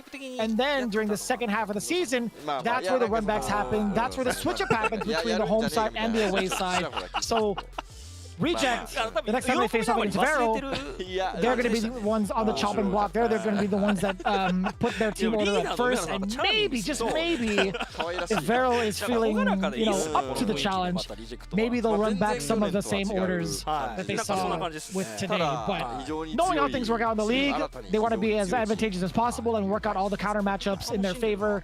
So slight chance that it might not happen, especially with how dominant Yas was, excuse me, with Rio. So the switch up is, especially if Fudo gets his characters fully in order, he feels comfortable, and it feels like he can be the strongest on the team, at least for him and his sake. It could be something different where they employ a character that might just work out better, so Fudo might be fit up in the anchor position. We'll just have to see what happens later on. But for right now, Reject takes a very resounding W, even though it's 30-10. It felt like a 40-baller with that last match. But 30s to 10s overall today with a lot of great team play all the way through. You can see up here on the screen. Riddle order. First match, 30-10 against DetonatioN FocusMe. Then we saw Good A Squad taking down NAGOYA NTPOJA. 30-10 there as well, and then you just witnessed rejecting the limits, rejecting the L's, rejecting that loss in the anchor match. 30-10 against VARREL. What a great set of matches. A lot of variety in terms of characters. players, and still we have some question marks for a lot of these cats out here. How far they'll take some of the characters they've just started playing. Who is Garrett gonna play? Because I mean, come on, man. What are we selecting here? Otani, will he go back to the Shoto play? I want to have all these questions answered, but they will be eventually as we continue the Street Fighter League. この間も満足がすごかったんですけど、こちらもやはり It's hard to tell right now where we're gonna end up with Division F because like just seeing the overall matches, how they've been played out, the overall scores from each one, it comes down to back and forth, right? Just you're not seeing any full blowouts. You're not seeing matches that are going to be completely like complete shutouts outside, with the exception of what we just saw between like Kawano and possibly Yaz. They're still trying to find the information to download, but I feel like Division F feels like a really well-rounded group. So we're going to get a lot more action, I feel like, coming in from Division F. And get your pencils and papers out now and keep track if you want to manually, but just look at the progression as we go forward. This is the current standings with Reject 30 tied up, Good 8 Squad, Real Order, top 3, but it also comes down to like the match differentials going forward. But what you can expect going forward is next week on the 1st of September, we go back to Division S. We got Sai Shunkan, Solo Kumamoto going against Favu Gaming. Then Hiroshima Team Ikuza versus Zeta Division Geekly. Then Crazy Raccoon versus the Ibushigen group. There's gonna be some sick bouts, especially Hiroshima Tatsuka versus Zeta. I want to see what people are gonna do about Mena RD. I went up to Vicky stream. I was like, "Man, your Lily's broken." He's like, "No, Mena's broken." But you know that they know what they have to do. They have to take down Mena and the rest of the squad. So, despite the strength that they see in Mena, they understand what's at stake and what they need to do to get ready to prepare for him and not let them just get farmed for points. I don't think that's what's gonna happen out there. They'll go back. Division F, the NTPOJA versus DetonatioN FocusMe, Good 8 Squad versus VARREL, and Reject versus Riddle Order. Ooh, that's going to be a banger a few days later. Yeah, looking forward to that. Damn, Good 8 Squad versus VARREL? Hell yeah, that's what I'm talking about. Man, really much so looking forward to these matchups and how it's playing out. Jeez. I don't know how to call what happens in Division F. I feel like with Division S, a lot of people have like made their speculations known. They've seen like the roster overall with like the teams, but Division F just feels a little bit more ambiguous, man. Like I don't know how to call it, but it just makes it even more exciting. I love it. You know, the fact that Good 8 Squad could be challenged, VARREL as well, as we've seen today. Riddle being a big question mark in terms of, man, their dominance could be starting out here too as well.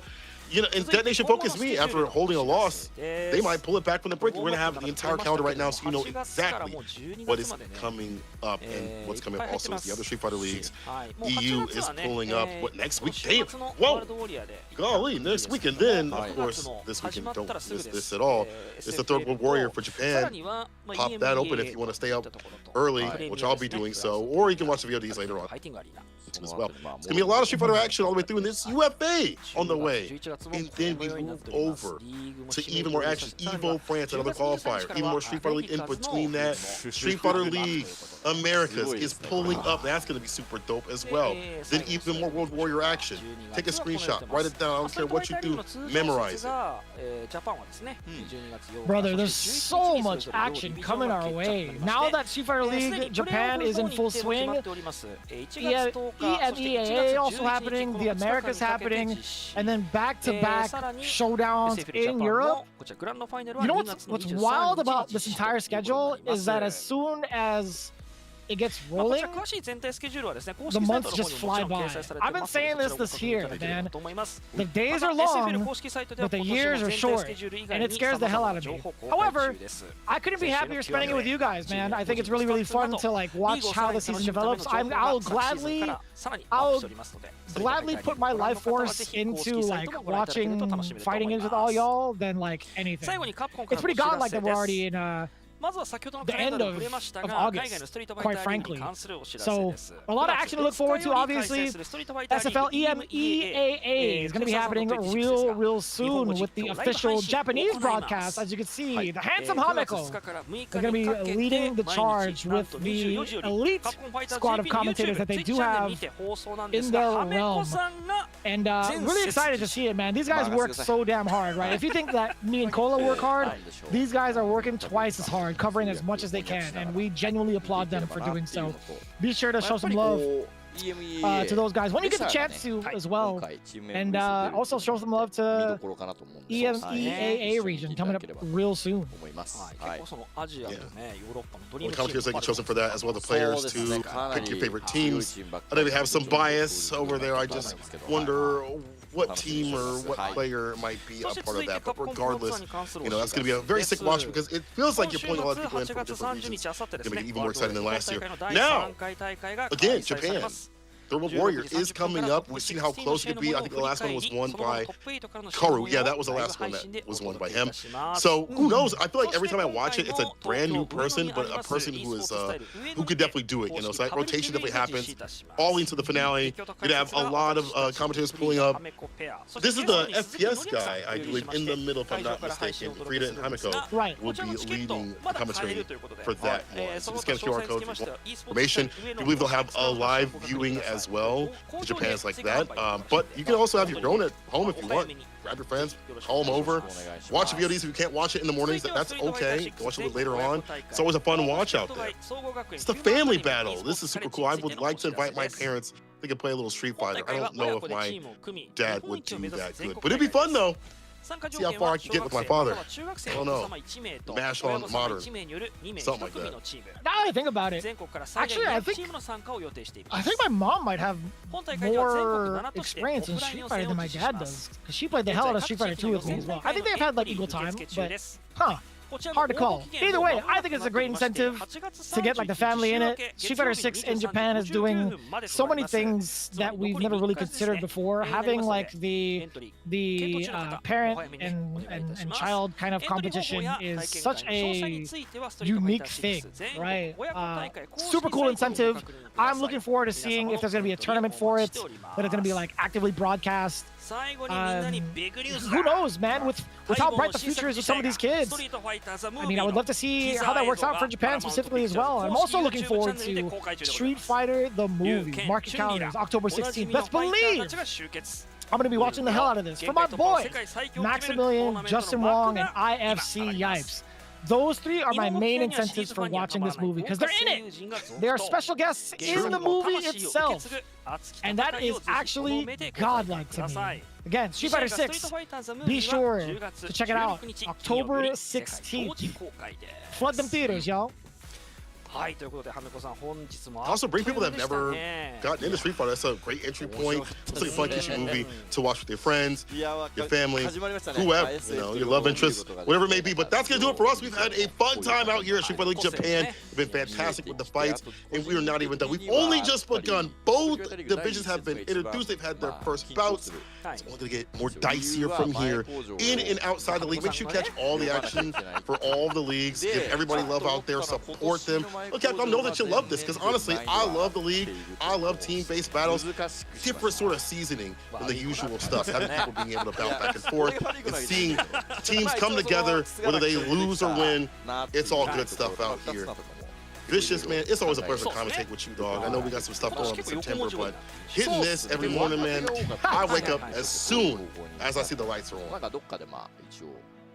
Yeah, man, it's been so fun to finally get things rolling for Street Fighter League Japan, and it's also cool to see everybody back into the chat. It's as if we never left, right? And now we got some newcomers coming into the chat. First and foremost, I love seeing you guys around. Let's keep it up. Hope you guys all have like an amazing weekend as well. Thinking about the Street Fighter action, we got so much more to look forward to in the realm of Japan for World Warrior, and also this coming up actually for Capcom Fighters. I do believe we're gonna have a broadcast for another set of World Warriors on Sundays, so be sure to tune into that as well. But in the meantime, that's it for Division F. That's it for this week. We hope to catch you guys next week. Till then, keep on playing that Street Fighter 6. We'll see you on the other side. Take care, y'all. 音声入り本日のハイライト動画を流します。お楽しみに。それではまた DBJON S 第2節でお会いしましょう。さよなら。さよなら。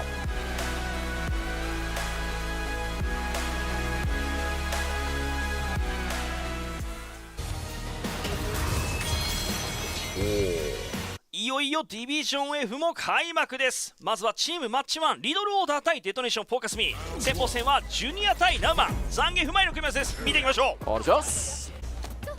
踏み込んでの投げ CA にはなっているナウマ、ため課長が前に行きますが頭突き、さらにスクリュー、まだ残るが生とする大パンチカに対してハニカンスクリューです。お前最高やジュニア、お前最高だわ。いや読み合うね。ここでスクリュー、ここはゲージャー使えてから怖かったですね今のは。高木届くか、走ってきた。ここでスクリュー、高木は舞い上がった。いやーほんまに、いやこれはしゃあないな。これはまあめちゃくちゃ良かった。セーフ。いやあそこの残ってもこれもうどっかで積むんじゃね。いいよ両方さんアクションゲーム。うわああかぶったこれゲージがたまるの。どこから2シエスター返しで大逆転。返した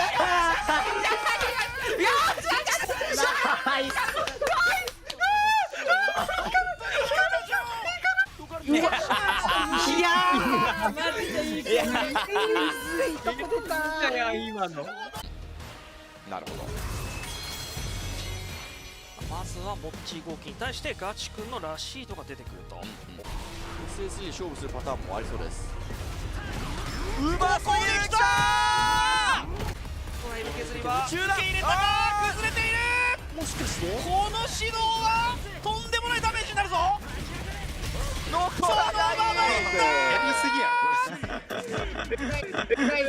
減りすぎでは減りすぎじゃないですか。減りすぎじゃないですか皆さん。減りすぎだと思いませんか今の。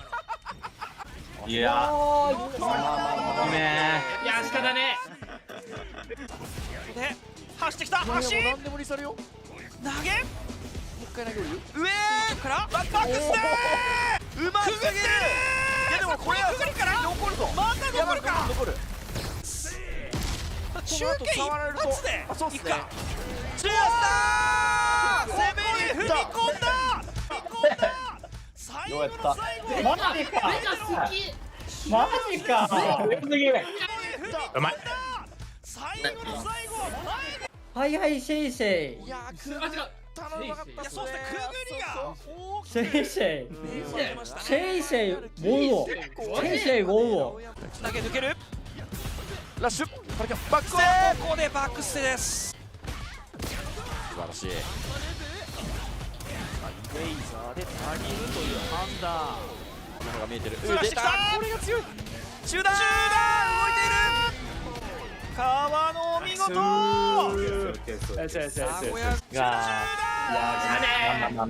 いやごめんなさい。美しい美しい。ビーチフォーカバの完璧だった。ツルツル。よかったね。本日のチームマッチ3です、注目のアウェイ側バレル、そしてホーム側リジェクトの戦い。追撃が入って中段カウンターくらいです。